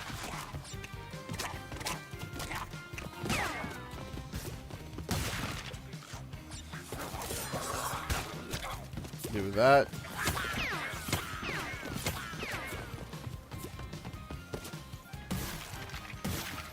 There was something that my wife asked me to 3D print earlier, and I started laughing. If anyone's seen, I believe it would have been Dragon Ball Super Resurrection F. One of the opening scenes is Frieza in like this cocoon in basically what's like the equivalent to hell for Frieza, and was just surrounded by like singing, laughing animals from like children's shows, and and Frieza's losing his mind and like screaming his head off, and he's like stuck in this cocoon, and my wife wanted me to print you know, Frieza stuck in the cocoon yelling, and she thinks it's the funniest thing. Thank you so much. Wait, Tana? But you're different. You're not from our universe. It's good to see you guys. It's been a long time for me. Oh, we lost touch in your universe too, huh? Yeah, you could say that. What did we, like, die or something? What? No. Nope. No, definitely not. So how are things in your dimension? The usual. A bunch of evil scientists attempting interdimensional domination. Huh. So, what you collecting? Crystals? Gems. Masks. Ooh, fun. Well, good luck with that. Wait, you're not coming? Sorry, I fly solo. But I'll lend a hand where I can. In fact, I already have. Oh.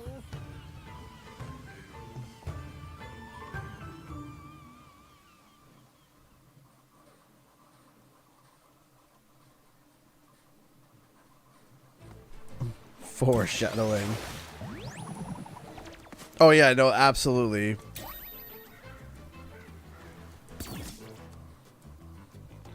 One second here. All right. Oh, Nido King is getting close. How many more minutes? 20 minutes. Really? 20 minutes left on Nido King? His poor nose. His poor nose.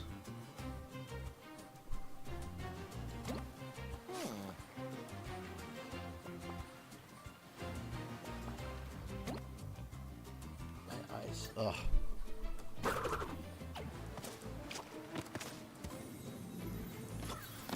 Let's go do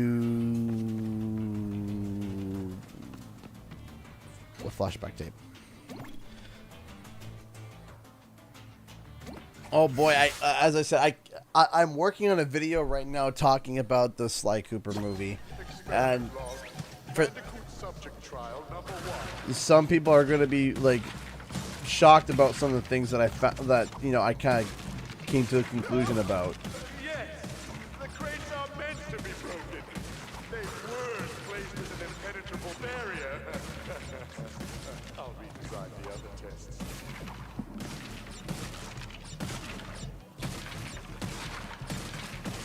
Boing, boing, boing. 1, 2, 3, 4, 5. I think I could have done this one a bit better. Nope, I'm good.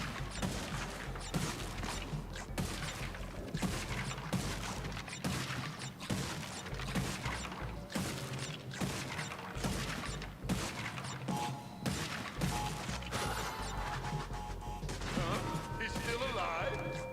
Interesting. He's still alive? Interesting.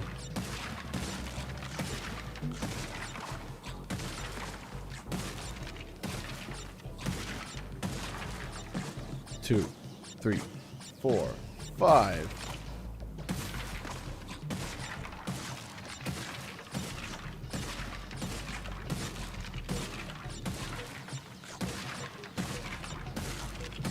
No, the trailer came out 2014.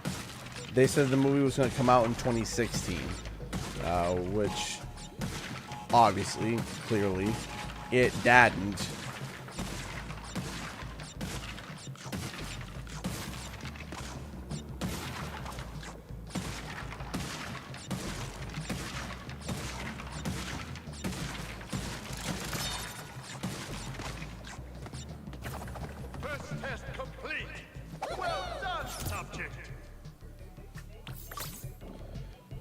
With one of the flashback tapes?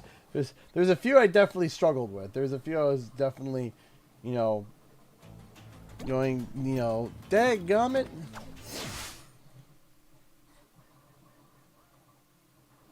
The Bandicoot bipedalization was a success. If he survives my trials of wit and strength, he'll be promoted to General of my army. You mean you'll brainwash him, Master? Tomato, potato. There we go.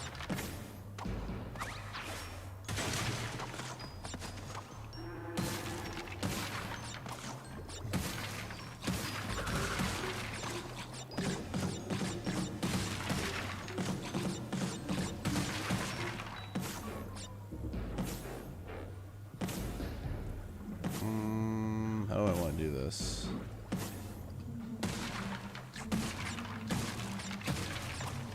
How do you want to do this?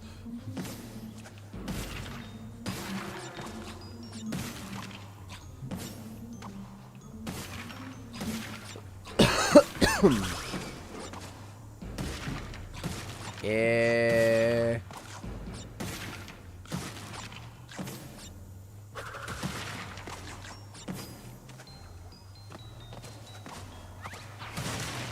Saved it. I think I saved it. Head.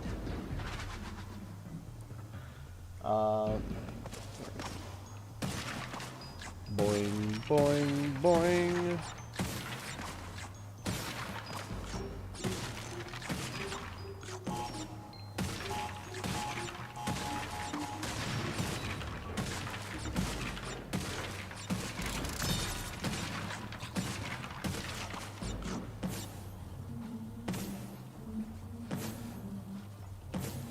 Nitro crate technology shows promise, but may require more R&D before rolling out.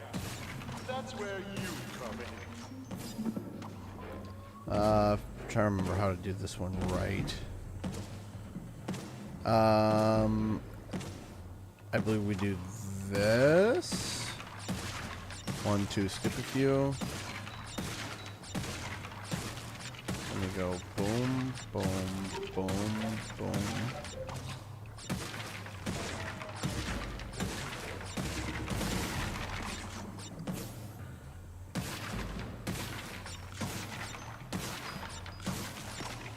Yeah, that should work, right?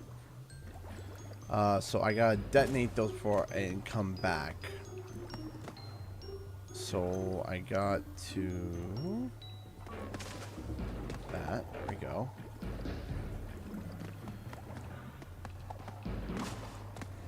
That. Detonate that. Go back this way.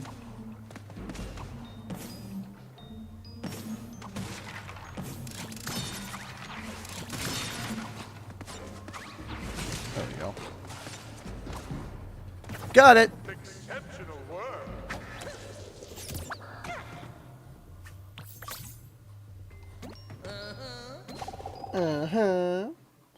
Yeah, they couldn't use, in terms of timeline-wise, they couldn't use anything from Warped, because at that time, both Coco and Crash would have been escaped from then.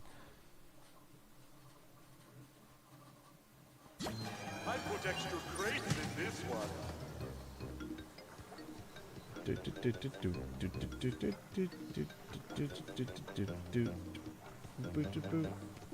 Boom, boom, boom, boom, boom, boom, boom, boom.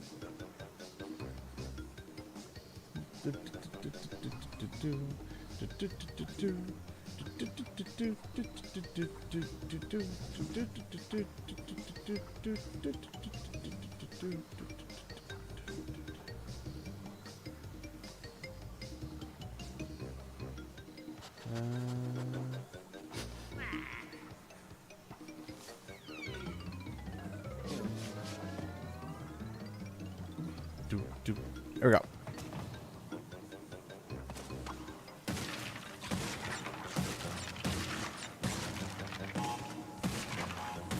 Subject continues to respond favorably to Wampa after rejecting all other foods.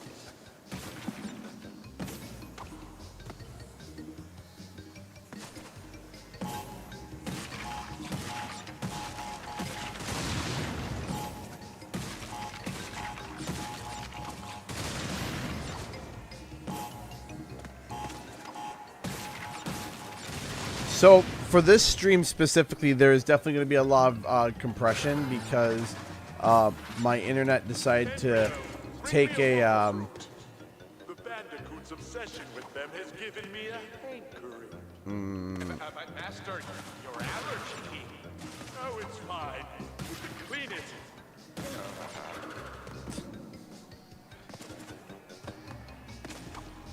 I don't want to know what he means by you can clean it. Yeah, I got it.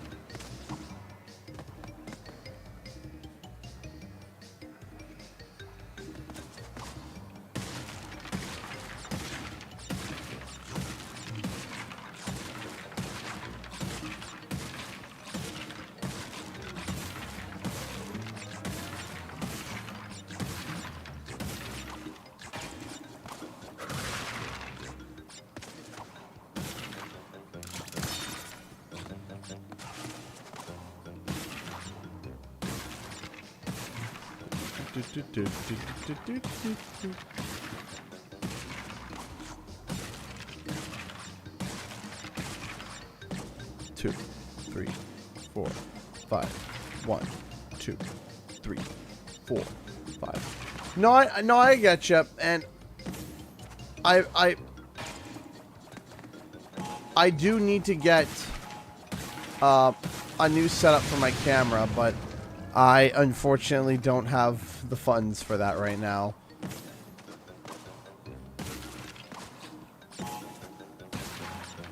Because you're not the only person who's complained about the camera quality, so I'm trying to figure out a way to fix it, but it may have to be me buying a brand new camera, and I don't have the funds for that right now, unfortunately.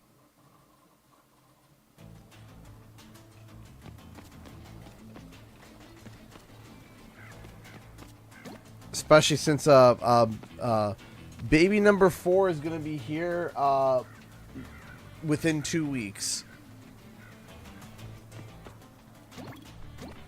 And I am so nervous.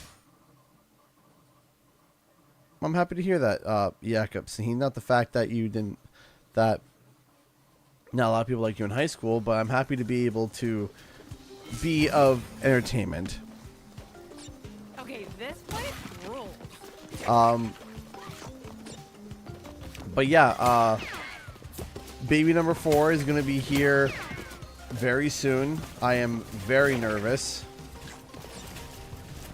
And you would think that, you know, even though it's the 4th one, that, you know, oh yeah, I know what I'm doing by now. And I do, but it doesn't make it less nerve-wracking.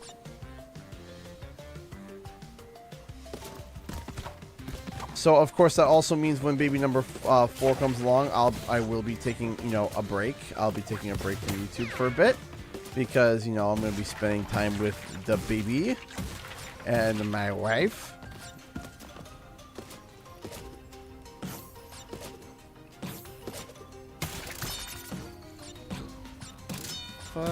Don't die. There we go.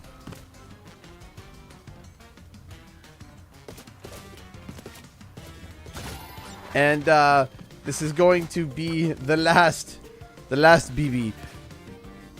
I love all my babies. I love them to death. However, thank you so much, Elena, for the $10 super chat. Add this to the new camera fund alpha. Thank you so much. I do appreciate that. Thank you. That's very sweet of you. Thank you. Thank you so much for that. Did I mess this up? Hold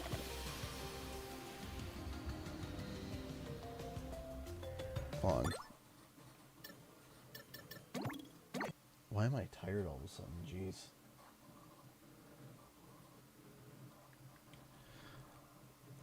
I think I'm going to be going to Q&R at 10 o'clock. I think. I'm feeling really tired for some reason. I've been...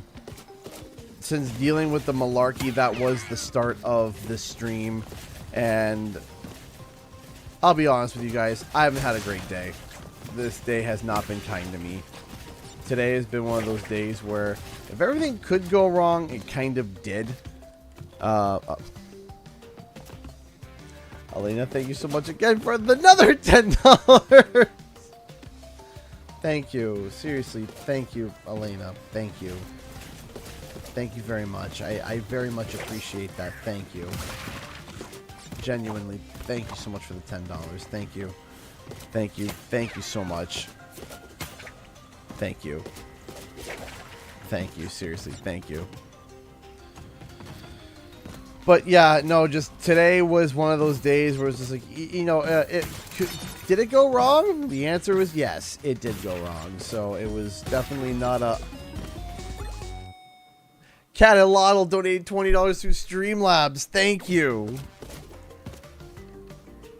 Thank you. Oh my goodness. Thank you. Thank you so much. You guys are amazing. Thank you. Thank you. I really do appreciate that. Thank you.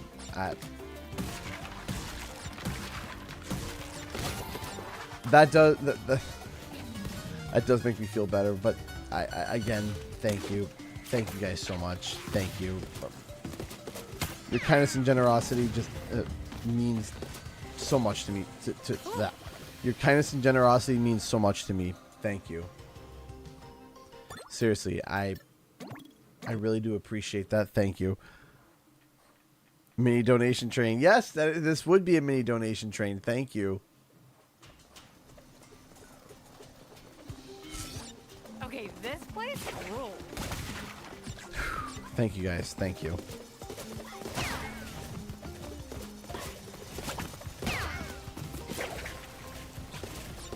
Trying to get that team. I know what happened the first time was that I hit the guy and it hit the second TNT crate, and because of that I couldn't get access to that second thing, and now that I know that, I can...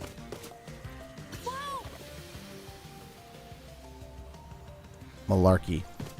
Malarkey, that's what that is. Bologna malarkey with cheese.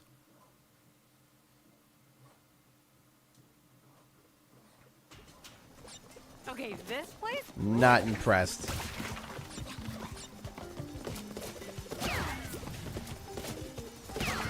By the way, has anybody encountered, speaking of bad day, has anyone encountered any more lag, or has everything been kind of okay?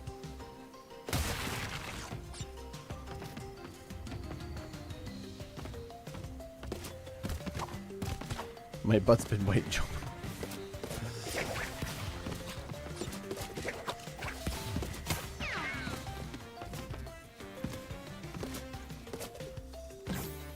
Should have that as a quote for like young kids who are potty training but also know how to talk, because man, some of them say some crazy things where I'm just like, geez.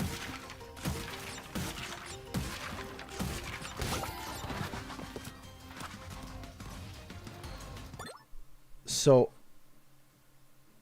I have to tell you guys something, just a little sidebar story, which I thought was so funny. David kept coming up to me and he goes, "Hey, where's the hair clips?" I'm looking at him, I'm like, hair clips? I said, "You got a haircut, but you don't need your haircut." He goes, "No, the hair clips."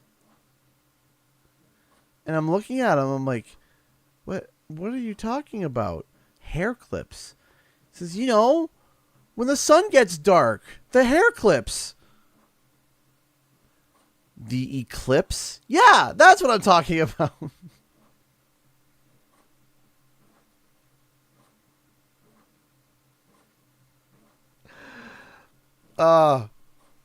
My wife and I just died. We're sitting there like, hair clips? He keeps talking about this hair clips. What is he talking about? You know, when the sun gets dark? The eclipse.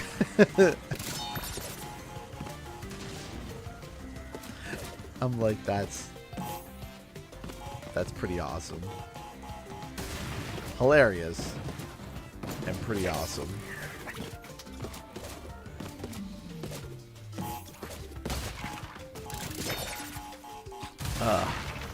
That's like my daughter when she saw the Mando helmet. She goes, "Is that a Mandalorian?"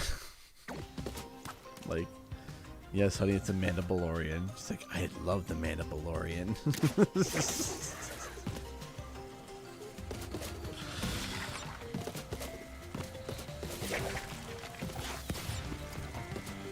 It's like you can't make this up. Like, you can't make this up.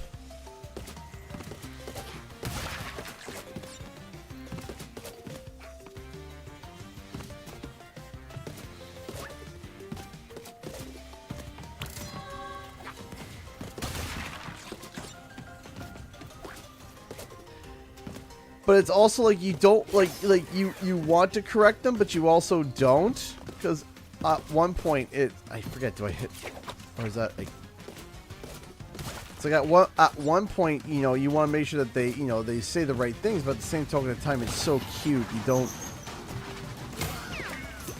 you're like, oh, hold on, 1 second.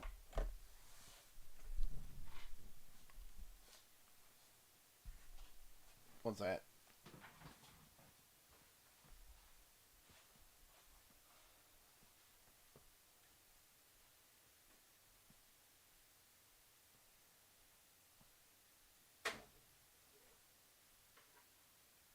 All right. Take 2 on Nido King. Hold on.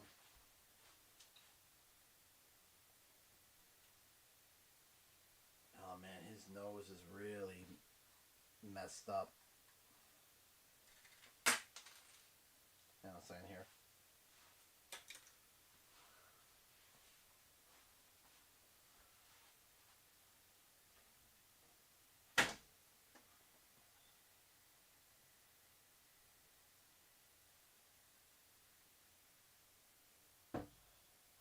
Also, geez, he has some hard seam lines there. Goodness me.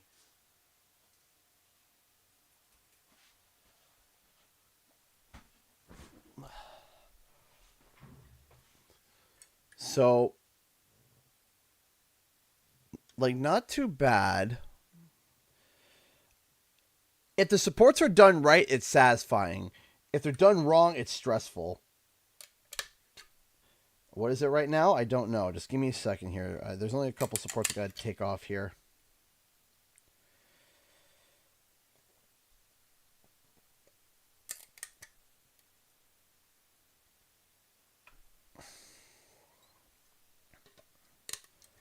Unfortunately, we got a little bit of a derp-faced Nido King a little bit here. His face is a little bit punched in. It'll be, you know, like, I could definitely smooth that out, but it'll be like a pug-faced Nido King, which I might just give to the kids. So there you go. It's Nido King. Don't mind the face.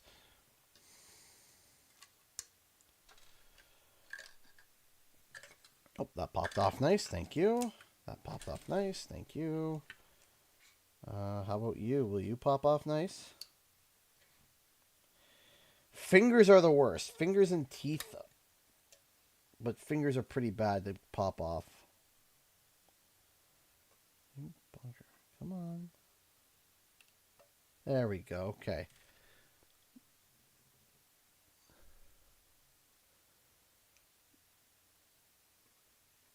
There we go. So the hands are done.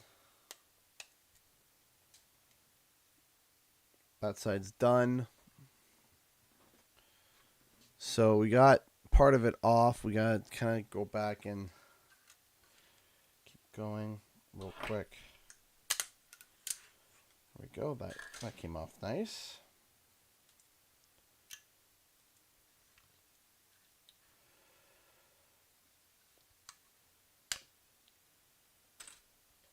So for this print,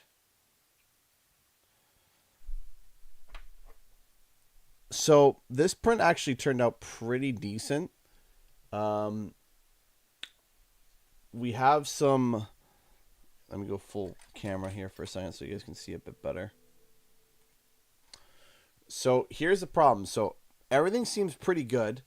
On my old printer, I would have been happy to be able to get this. However, With this printer, we can improve by changing the settings a bit. So first and foremost, the face is where we got a bit of an issue.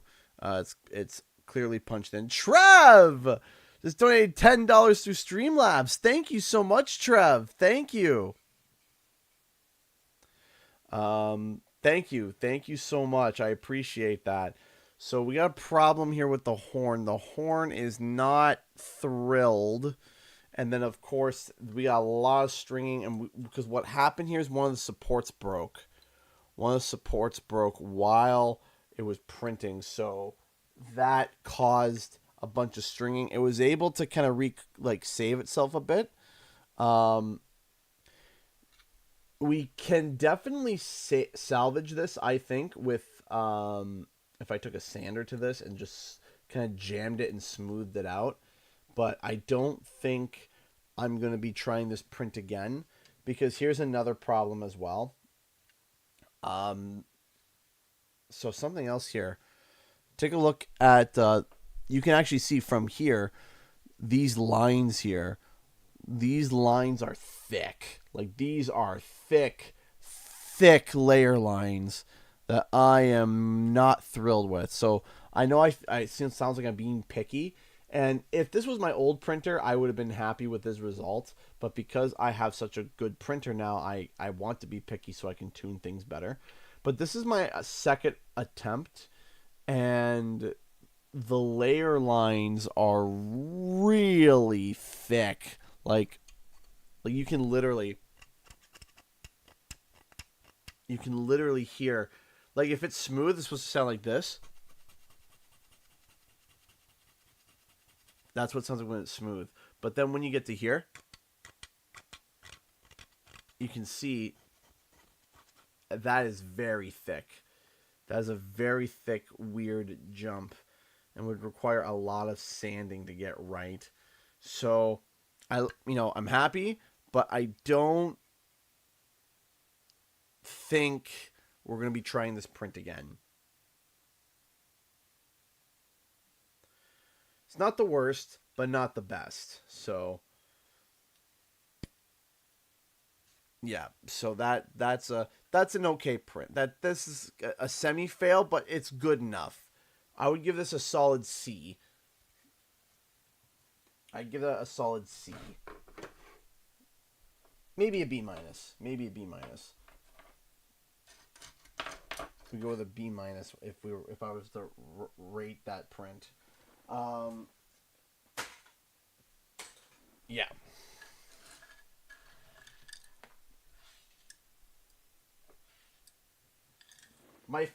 Some of my favorite prints that I did was my Squirtle and Charmander, just because of just how easy it was. Like, this Charmander was great. So easy, no supports even. Fit nice. Squirtle, the same. No supports. Very good. Very nice. Very cool. One that I also enjoyed but had a little bit of problem was Bulbasaur. Bulbasaur was a little bit of a problem. Bulbasaur was good. The unfortunate thing is that you might even be able to see on the camera here, there was a lot of like layer mess here and here. And also one of his tooth came off with one of the supports, so I had to super glue it back on. But still good print, relatively good print. I enjoyed this one. A little bit of thicker lines on this one too, but overall good prints.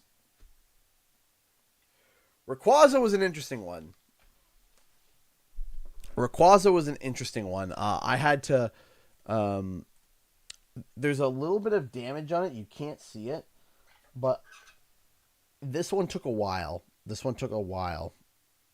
And I don't know if I would want. So what I'm basically doing is I'm basically reaching out and finding prints that I'm interested in printing in if I like it, and if I want to eventually sell it, I make note of it, and then I reach out to the creator and ask.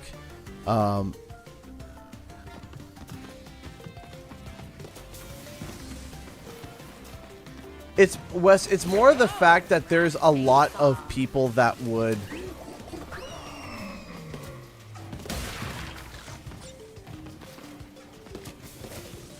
like, yes, I understand where the joke was. No, Wes. Okay. Wes, so I'm going to say this. Caroline was not out of line. What we are trying to avoid dealing with politics in general. If you sat there and made a joke about Trump, we would take it down. Biden, take it down. And the reason why is because it's not even making fun. If we start quoting and start pulling stuff like that, all it's going to lead is to more just arguing. That's it. And that's all it's going to lead to. That's all it's going to push to. That's all it's going to do. And there is no need for a discussion really about politics either here, because the thing is that this isn't a political channel. This is we're here to play video games. That's it. This is not really the place for it. That's all. It's not really the place for it. And I get it. I understand. I understand where you're coming from. I get it. But it's just a general broad stroked rule, because if we turn around and we say, oh yeah, haha, we can make fun and poke fun at one side but not the other, then it just gets ugly no matter how you slice it. So we generally just keep the talk of politics out in general. But I will say that Caroline was not out of line for doing that, and the moderators are especially our current set of moderators. We have everything lined up pretty good, so there's no need to push that. If the moderator asks something, if you feel that is out of line, you can direct message me either on Twitter or Discord if you genuinely feel that way. But making a little bit of a scene on YouTube and saying, like, hey, they're out of line, it's not going to get you any bonus points. It's not going to help at all. Reach out to me if you genuinely feel that there was a problem, but otherwise, Caroline's just doing her job. That's it. And it's rules that I set out. It's not rules that she had set out. These are rules that I set out. So she's doing it on behalf of me. So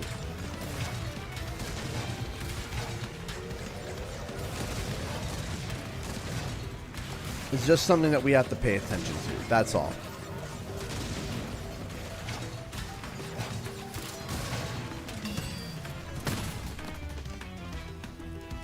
I'm like, this channel isn't a political debate channel. This is not what it's for. That's not what it is.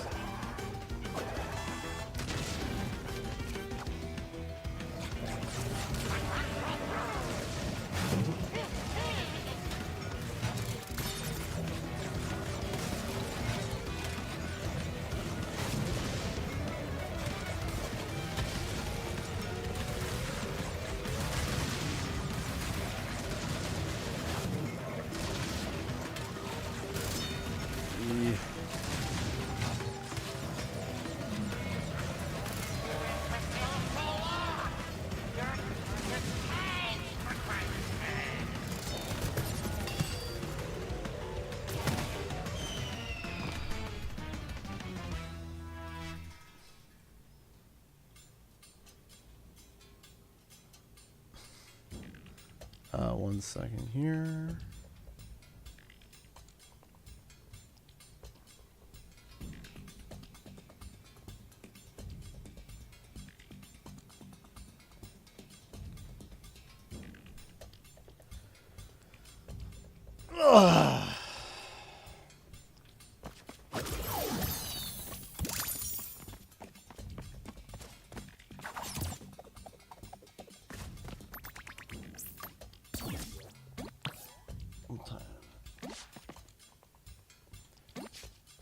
All right.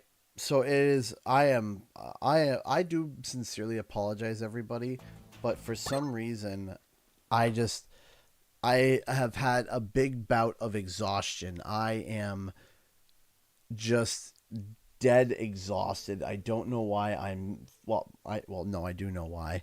Um, I am exhausted. I am tired.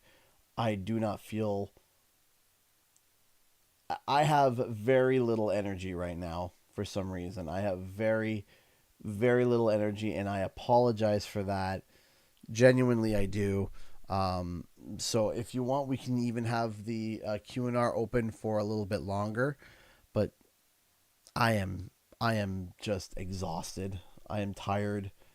And I think right after the stream is over, I'm just going to head straight to bed. I am just not. I'm not feeling it, Mr. Krabs. Yes, I have seen CTR Patrick Star is back, and I am very, very happy to see that he's back. I am very happy. Very, very, very happy.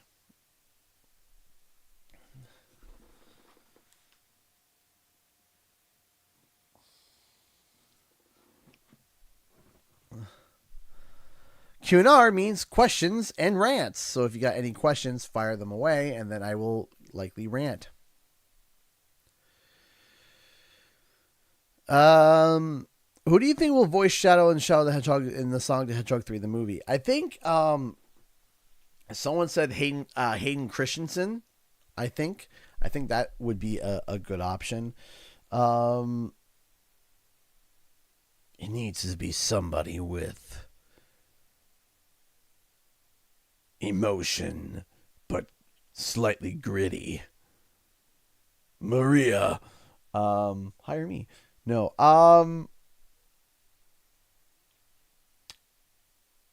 Hayden Christensen, I think would be a really cool, and I think it'd be a really like a cool little bit of a touch, with another one. Now that's if they wanted to go with that. If they wanted,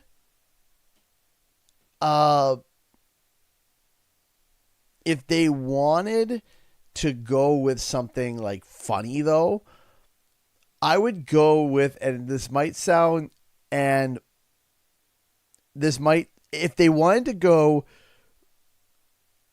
because you got Sonic's voice, and Sonic's voice actor is hysterical. He is so funny.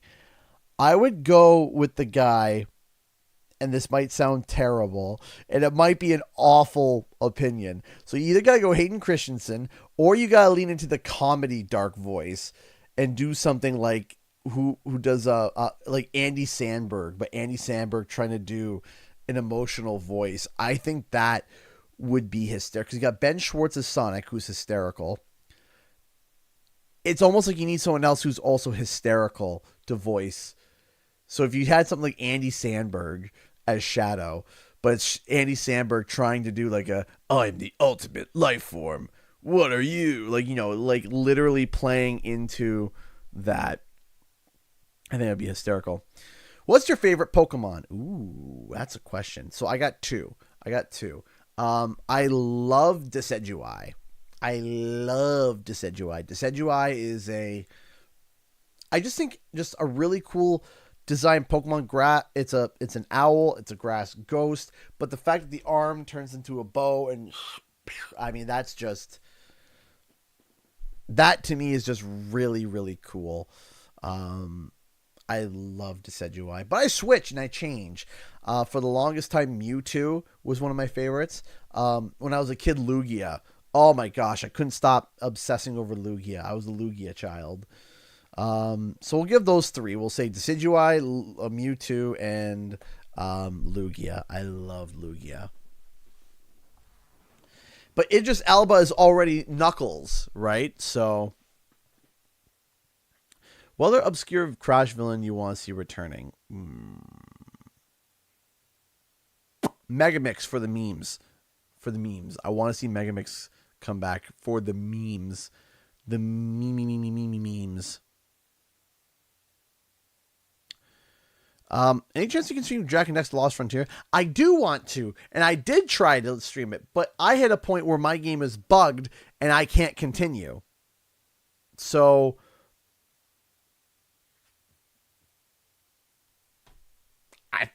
when it gets fixed, yes, I will continue. Do you think Spyro 4 will be worth the wait? I think that Spyro 4 is definitely going to be worth the wait. At least I think, and I hope. I think Spyro 4 is also got a lot of weight behind it in terms of like what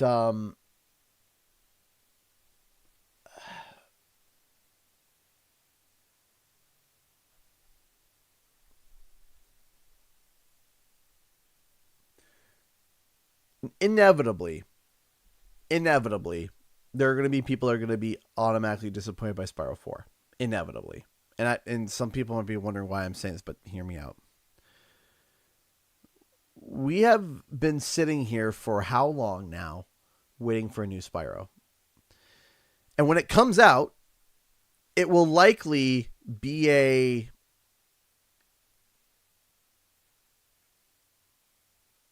let's say storyline wise, maybe a 15-hour experience for a story. And then 100%ing it, maybe grand total will be about 40 hours. Maybe, we'll say. Now, I might be wrong.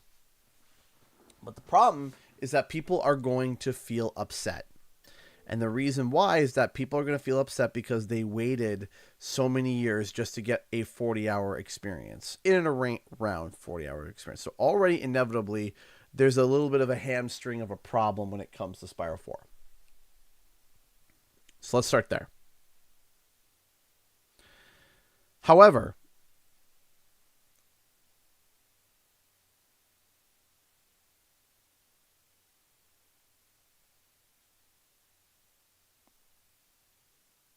Spyro 4 has a lot of weight bearing behind it because it is going to be Toys for Bob's first game away from the reins of Activision. And that's big. That's very big.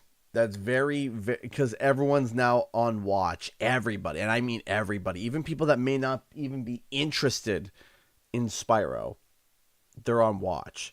Because to my knowledge, this is going to be the first project. This is going to be the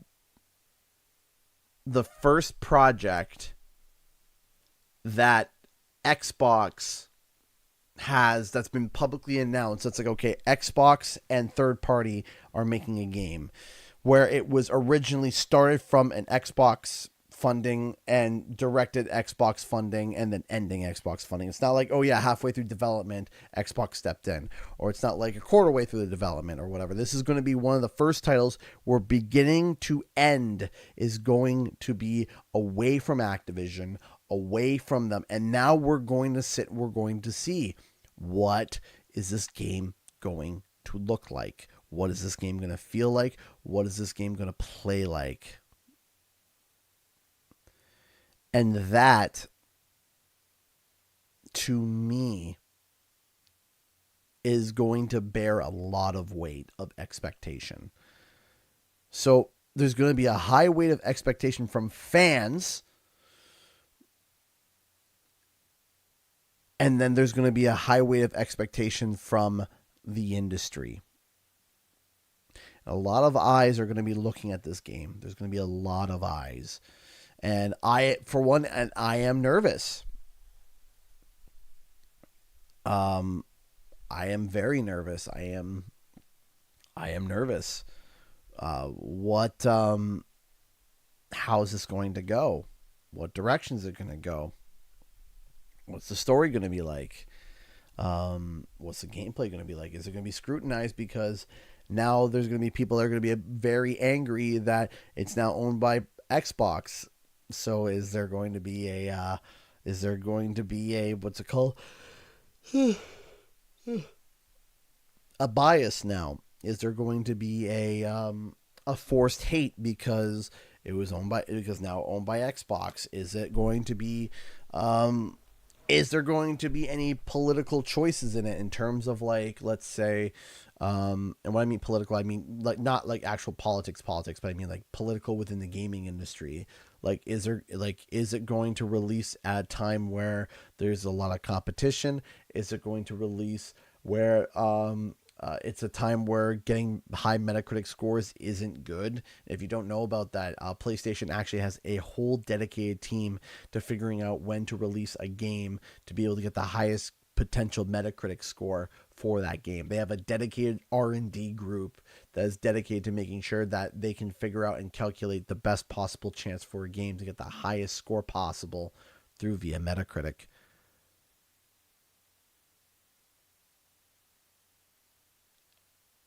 So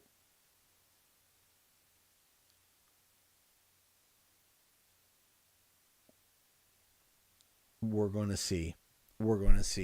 All eyes are going to be on Spyro 4, in my opinion. It is going to be very, very interesting and very nerve-wracking. I'm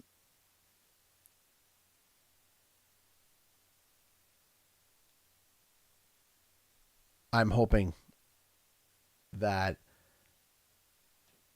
it all turns out the way it should. I am hoping that it takes off the way it should. I am hoping it pays off, and I am hoping it reviews well. I'm hoping that it takes off. I'm hoping that it gets cracked out of the park. I am hoping, with my fingers crossed, that it is just an absolute amazing title. And I'm hoping it is. I'm hoping that it blows up, and I'm hoping that people play it and it's the next best thing since sliced bread. So yeah, that's my answer. That's my long-winded answer. Let's see here.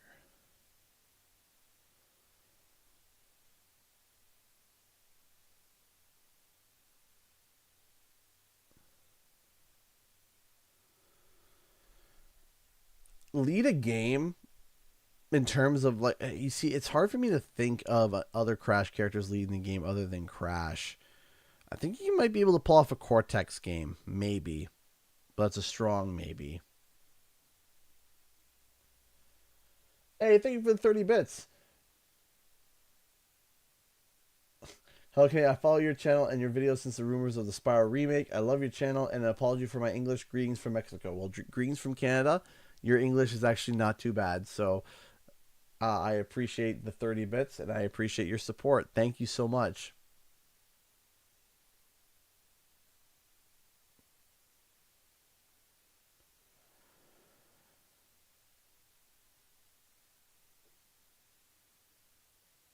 I hope they take notes from how Crash 4 was received and don't stretch the completion requirements too far.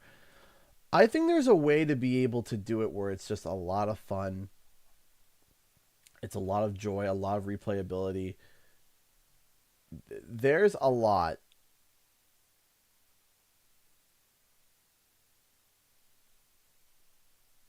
There's a lot that I think is definitely possible.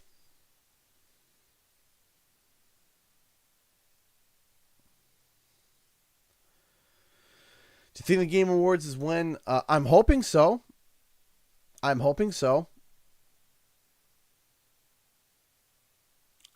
like if I was in marketing, I would 100%, in my opinion, put I would put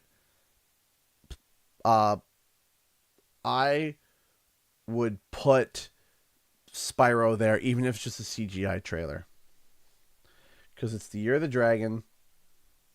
It's the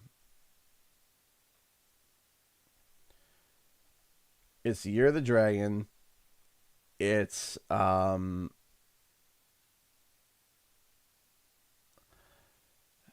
it's time.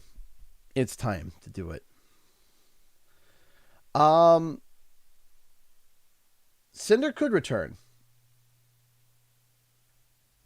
Cinder could return. There's a way to do it. There's a smart way to do it. She can't just be like horseshoed in, like, you know, just like, oh yeah, you know, here she is, there you go. There's got to be there's a reason, there's a way and a reason to do it.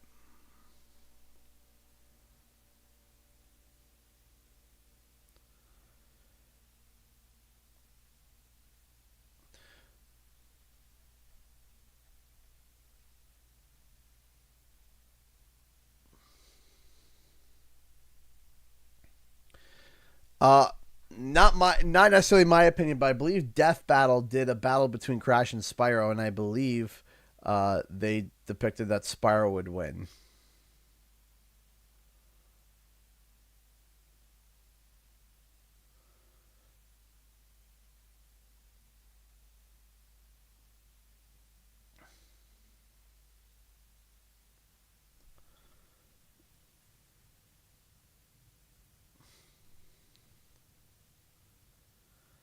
I heard Cinder will be playable. Can you deny or confirm these rumors? No, because there's no way that there could be.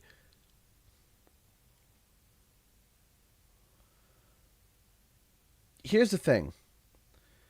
People have sat down and they've asked me,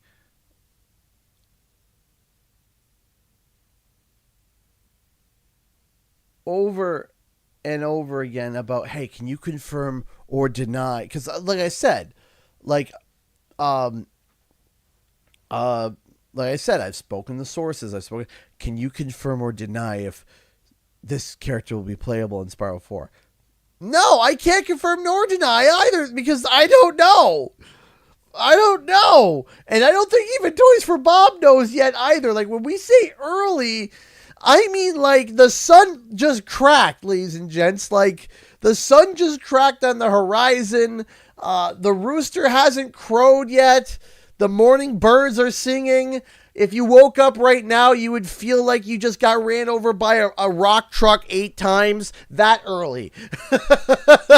Why am I awake? Why am I awake right now? I need to go back to bed. Or I've been gaming too long. My wife, my mother, my husband, my significant other or parent is going to kill me. The coffee hasn't been... No, coffee has not been brewed. No, the beans have not been ground. The overnight, the laundry from overnight still not washed. The dishwasher is doing its final run. No, I'm not making fun of you. It's just the fact that there are a lot of people that are asking questions like that. Right? People have asked questions like that. And I'm doing just a broad generalization of, like, when I say early, I mean early. I mean, if you were driving outside at this time, you would just be like, what? Why is there no one on the road? Actually, no, you wouldn't be asking that. You'd be like, why am I on the road? Right? Like, it is like, we're driving and the trip has been started. The car, listen, the car has been fueled up. The road trip has started. The GPS coordinates have been punched in, and you've pulled out of the driveway. And that's where we're at for Spyro 4. This isn't something that's been planned, you know. Like this wasn't this trip may start. This is okay. Everyone's in the car. The car is fueled. And it is not even the butt quack of dawn yet. Everybody in the car is groaning in death. The driver is on their way to going to the coffee shop. And that's where we're at when it comes to the trip of Spyro 4. The hotel's been paid for. The car's been fueled. And it's been budgeted. But that's where we're at. So now wouldn't be the time to say, are we there yet? Because we have no idea. No coffee. That's too early. Yeah, I know. Way too early. You think Crash Team Rumble could be saved, or is it too late? I made a video recently talking exclusively about that. Sorry. Relatively recently. And overall, my thought, my decision is that Rumble is likely finished. Do I want it to be finished? Heck no. I want it to go forever. However, I can sit down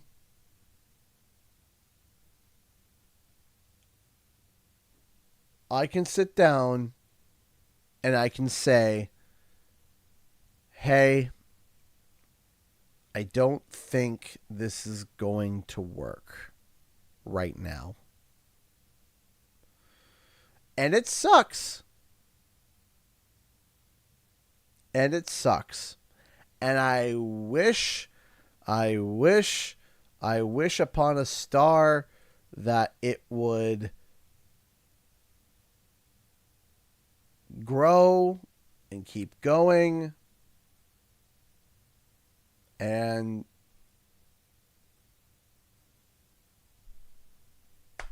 yeah.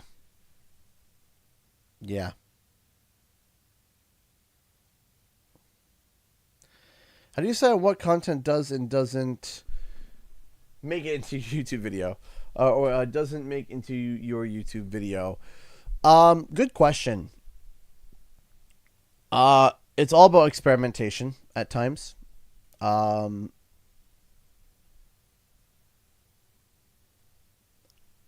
It's hard.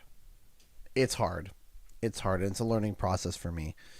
And you would think that, even years later of doing this, that I would have it down pat yet. And I really don't. I'm still learning. And I'm still figuring that out. And I'm still trying to figure that out. I'm still trying to sort out what's the best route for doing things. I'm still trying to figure out how to get things right. Because I'm not always going to get things right. I'm going to miss. And I'm going to mess up. But at the end of the day, that's all I can do is try. All right, final question before we send off.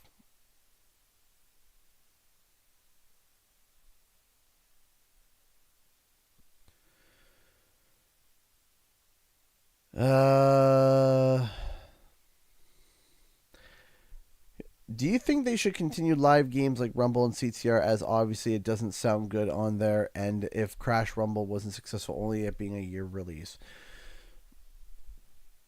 Let me try to answer this question with another question.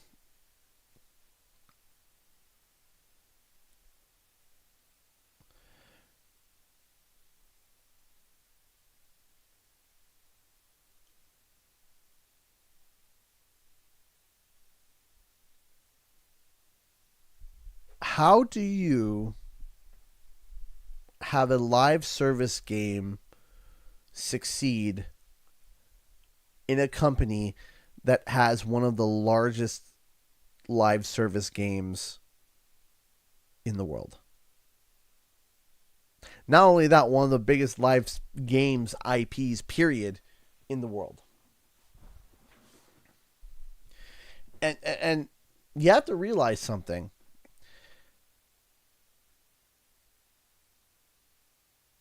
If the numbers that I heard were right about Rumble, if the numbers that I heard, I haven't reported them because they are not, they're simply rumors. I haven't confirmed them, and I'm not confirming them now. So take what I'm about to say with a little bit of a grain of salt. If the numbers that I'm hearing and the budget that I heard through the grapevine is what it is. Crash Team Rumble was a success.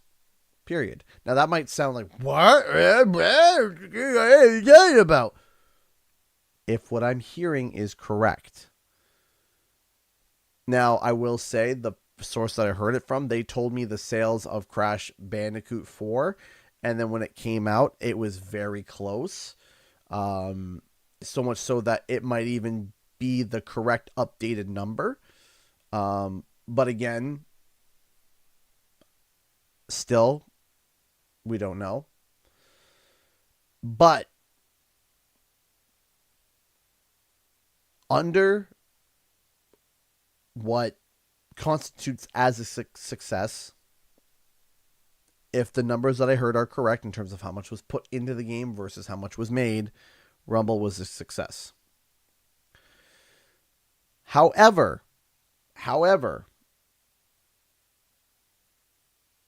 the problem is that there is nothing that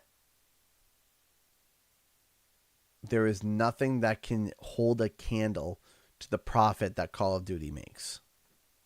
There isn't. You could combine Crash Insane, Crash Bandicoot 4, Spyro Reignited, and Crash Team Rumble, and Crash Team Racing with its microtransactions all combined, and it wouldn't match the launch numbers of one Call of Duty game. And that's not even like I'm not even talking about the life of the game. I'm talking about the launch. So like the first month and a half. The first month, we'll say. You could combine Crash Bandicoot 4. You could combine Crash Insane. You could combine Spyro Reignited. You could combine Crash Team Racing. You could combine Crash Team Rumble and all the microtransactions in between. And the amount wouldn't beat one Call of Duty game during its launch. Comparing it to the whole life of all of those titles.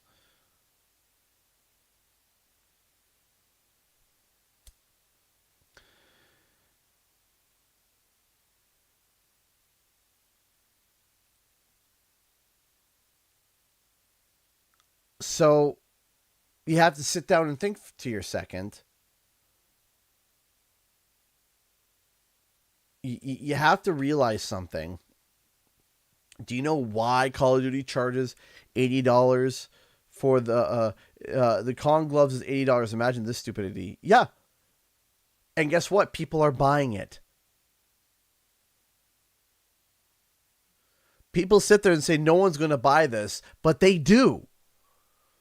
That's the thing. That's the thing that, listen, they wouldn't be releasing it if people weren't buying.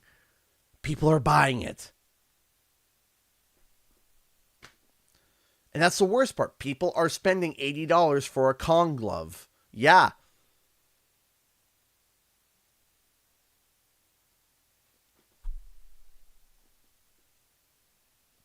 Because the thing is that they wouldn't set that price if people weren't buying it at that price.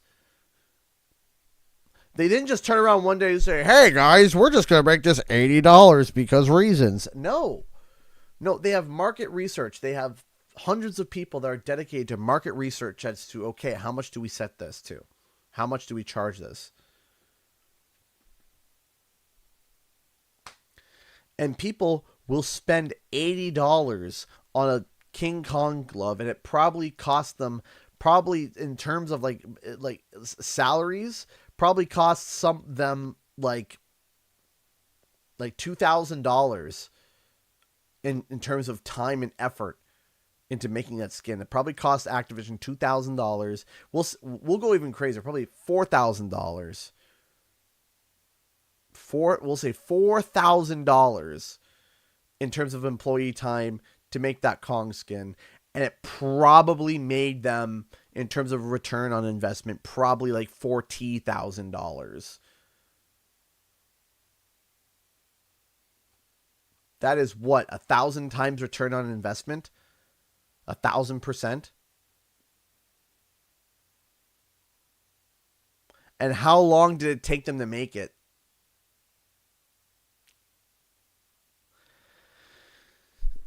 And that's the crux. That's the crux of Call of Duty, is that it's too successful. It's too successful. It makes too much money. And this is coming from someone who hasn't bought a COD game in like a decade. It's too successful. It's too big. It's too big. That's it. It's too big. Too many people play it. Too many people enjoy it. Too many people create content around it. There's too much. There's too much. And yet people buy it. Every year they buy it. There are people that just buy Call of Duty and nothing else. And so in Activision's eyes, anything but Call of Duty is not worth it. Why would they? Why would you? If you want to like zoom out, look at the scope of a business, which, you know, unfortunately is the way to be able to look at things sometimes, that you have to look at things sometimes. Sometimes you can't help but have to look at things that way when you're looking at what a company wants.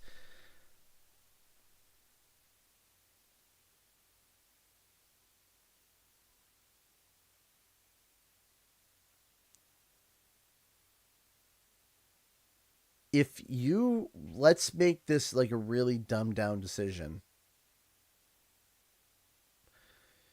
You are presented with two suitcases. You have one suitcase that you like the color of, you like the design of it, it looks good. You crack it open, and it has $100,000 in there. Versus, it's a black suitcase. It's the most generic suitcase you've ever seen. Ever. It looks the same as every other suitcase. You crack it open, it has $5 million in it. You can only choose one suitcase. Which one are you taking? The $100,000 or the $5 million? Doesn't matter how good this suitcase looks. You're going to get compliments on the suitcase too. But which suitcase are you going to go with?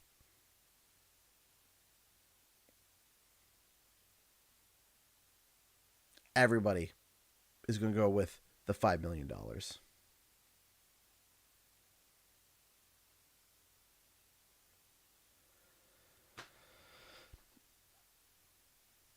Right? That's Call of Duty. That's it. That's literally it. Do you want the 5 million black suitcase that is so generic, or the cool fancy suitcase that everyone's going to compliment you on that has $100,000 in it? That's Call of Duty versus whatever other title that Activision sees it as.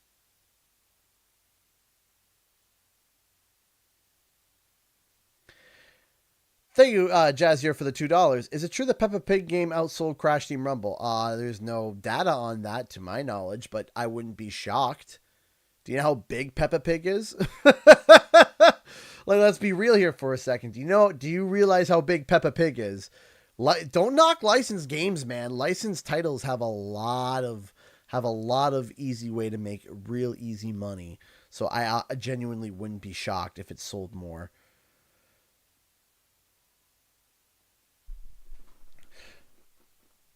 So yeah, but that is how Activision sees their business decisions. Right? That is how Activision sees business decisions. Is what are we going to invest our money into? Are we going to invest our money into a new Call of Duty or into something else that we know isn't going to make it enough money because we would have to build it from the ground up? So until Call of Duty starts to show that it's dying, that people aren't spending money anymore,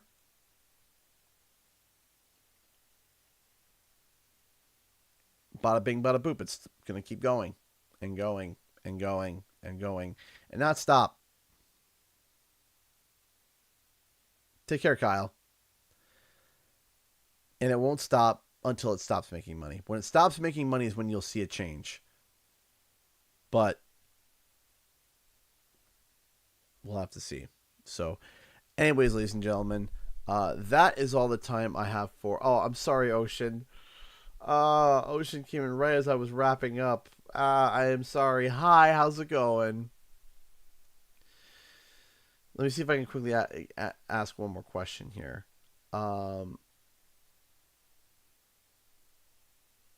It's more of a statement, but I can tag on to the statement. Now that Microsoft has taken over Activision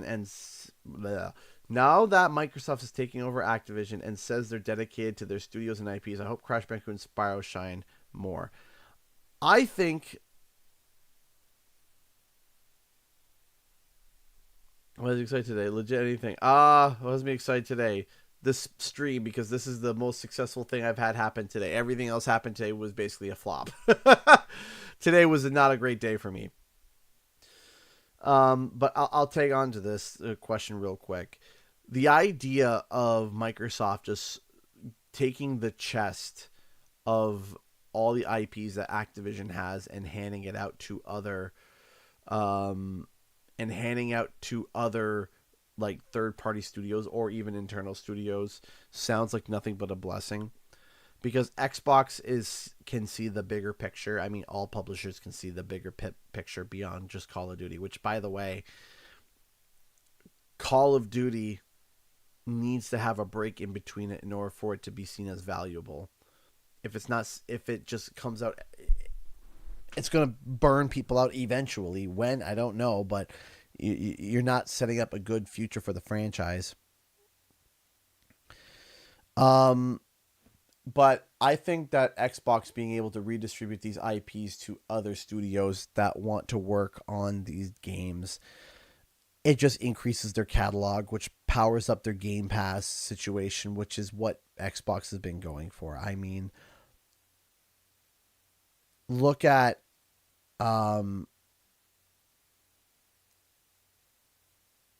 just look at what their marketing scheme is. Their marketing scheme is free to get onto Game Pass. That's the scheme. Get the Game Pass. Get people on Game Pass. And with the amount of IPs that Activision has and the amount of games that they can redistribute to get to come to Game Pass, that's money. That's money. That's a lot of money. It's a lot of people just trying games out. So I think that getting Activision was a really smart plan, just in the fact that they have so much legacy IP that even they could sit down and remaster half the games that are in the IP or release HD ports onto Game Pass, and they're going to make so much money. It's going to be ridiculous. So, but that's just my opinion. So, ladies and gentlemen, that's all the time I have for tonight. Thank you all so much for tuning in. Thank you, everybody. I appreciate it. I'm sorry that there was technical difficulties. I'm sorry that I'm not in the most chipper of moods. Hopefully next week we can be in a little bit of better moods. Hopefully. Again, quick announcement one more time. There is going to be a time where I'm just going to pop up and say, hey guys, I'm not here. And the reason why I'm not here is because we're going to be having a baby. So when we have said baby, it's going to be me saying, hey guys, taking a break because baby. So, thank you all so much for watching. And oh my gosh, we got 2 donations before we head out. Jazier donated $2 to Super Chat. Thank you.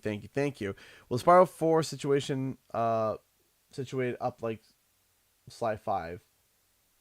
I'm not sure what you mean. I don't think it will be situated like Sly 5. Hopefully it'll just be in production and be good. And Ocean donated $1. Thank you all so much for the donations. I appreciate that. Thank you so much. So I'll be back next week. Hopefully we're going to crack down with a nice Sly Cooper video and maybe some more in between. So thank you all so much for watching, and I'll see you guys in the next video and our live stream. Time for the countdown. 10, 9, 8, 7, 6, 5, 4, 3, 2, 1. Bye.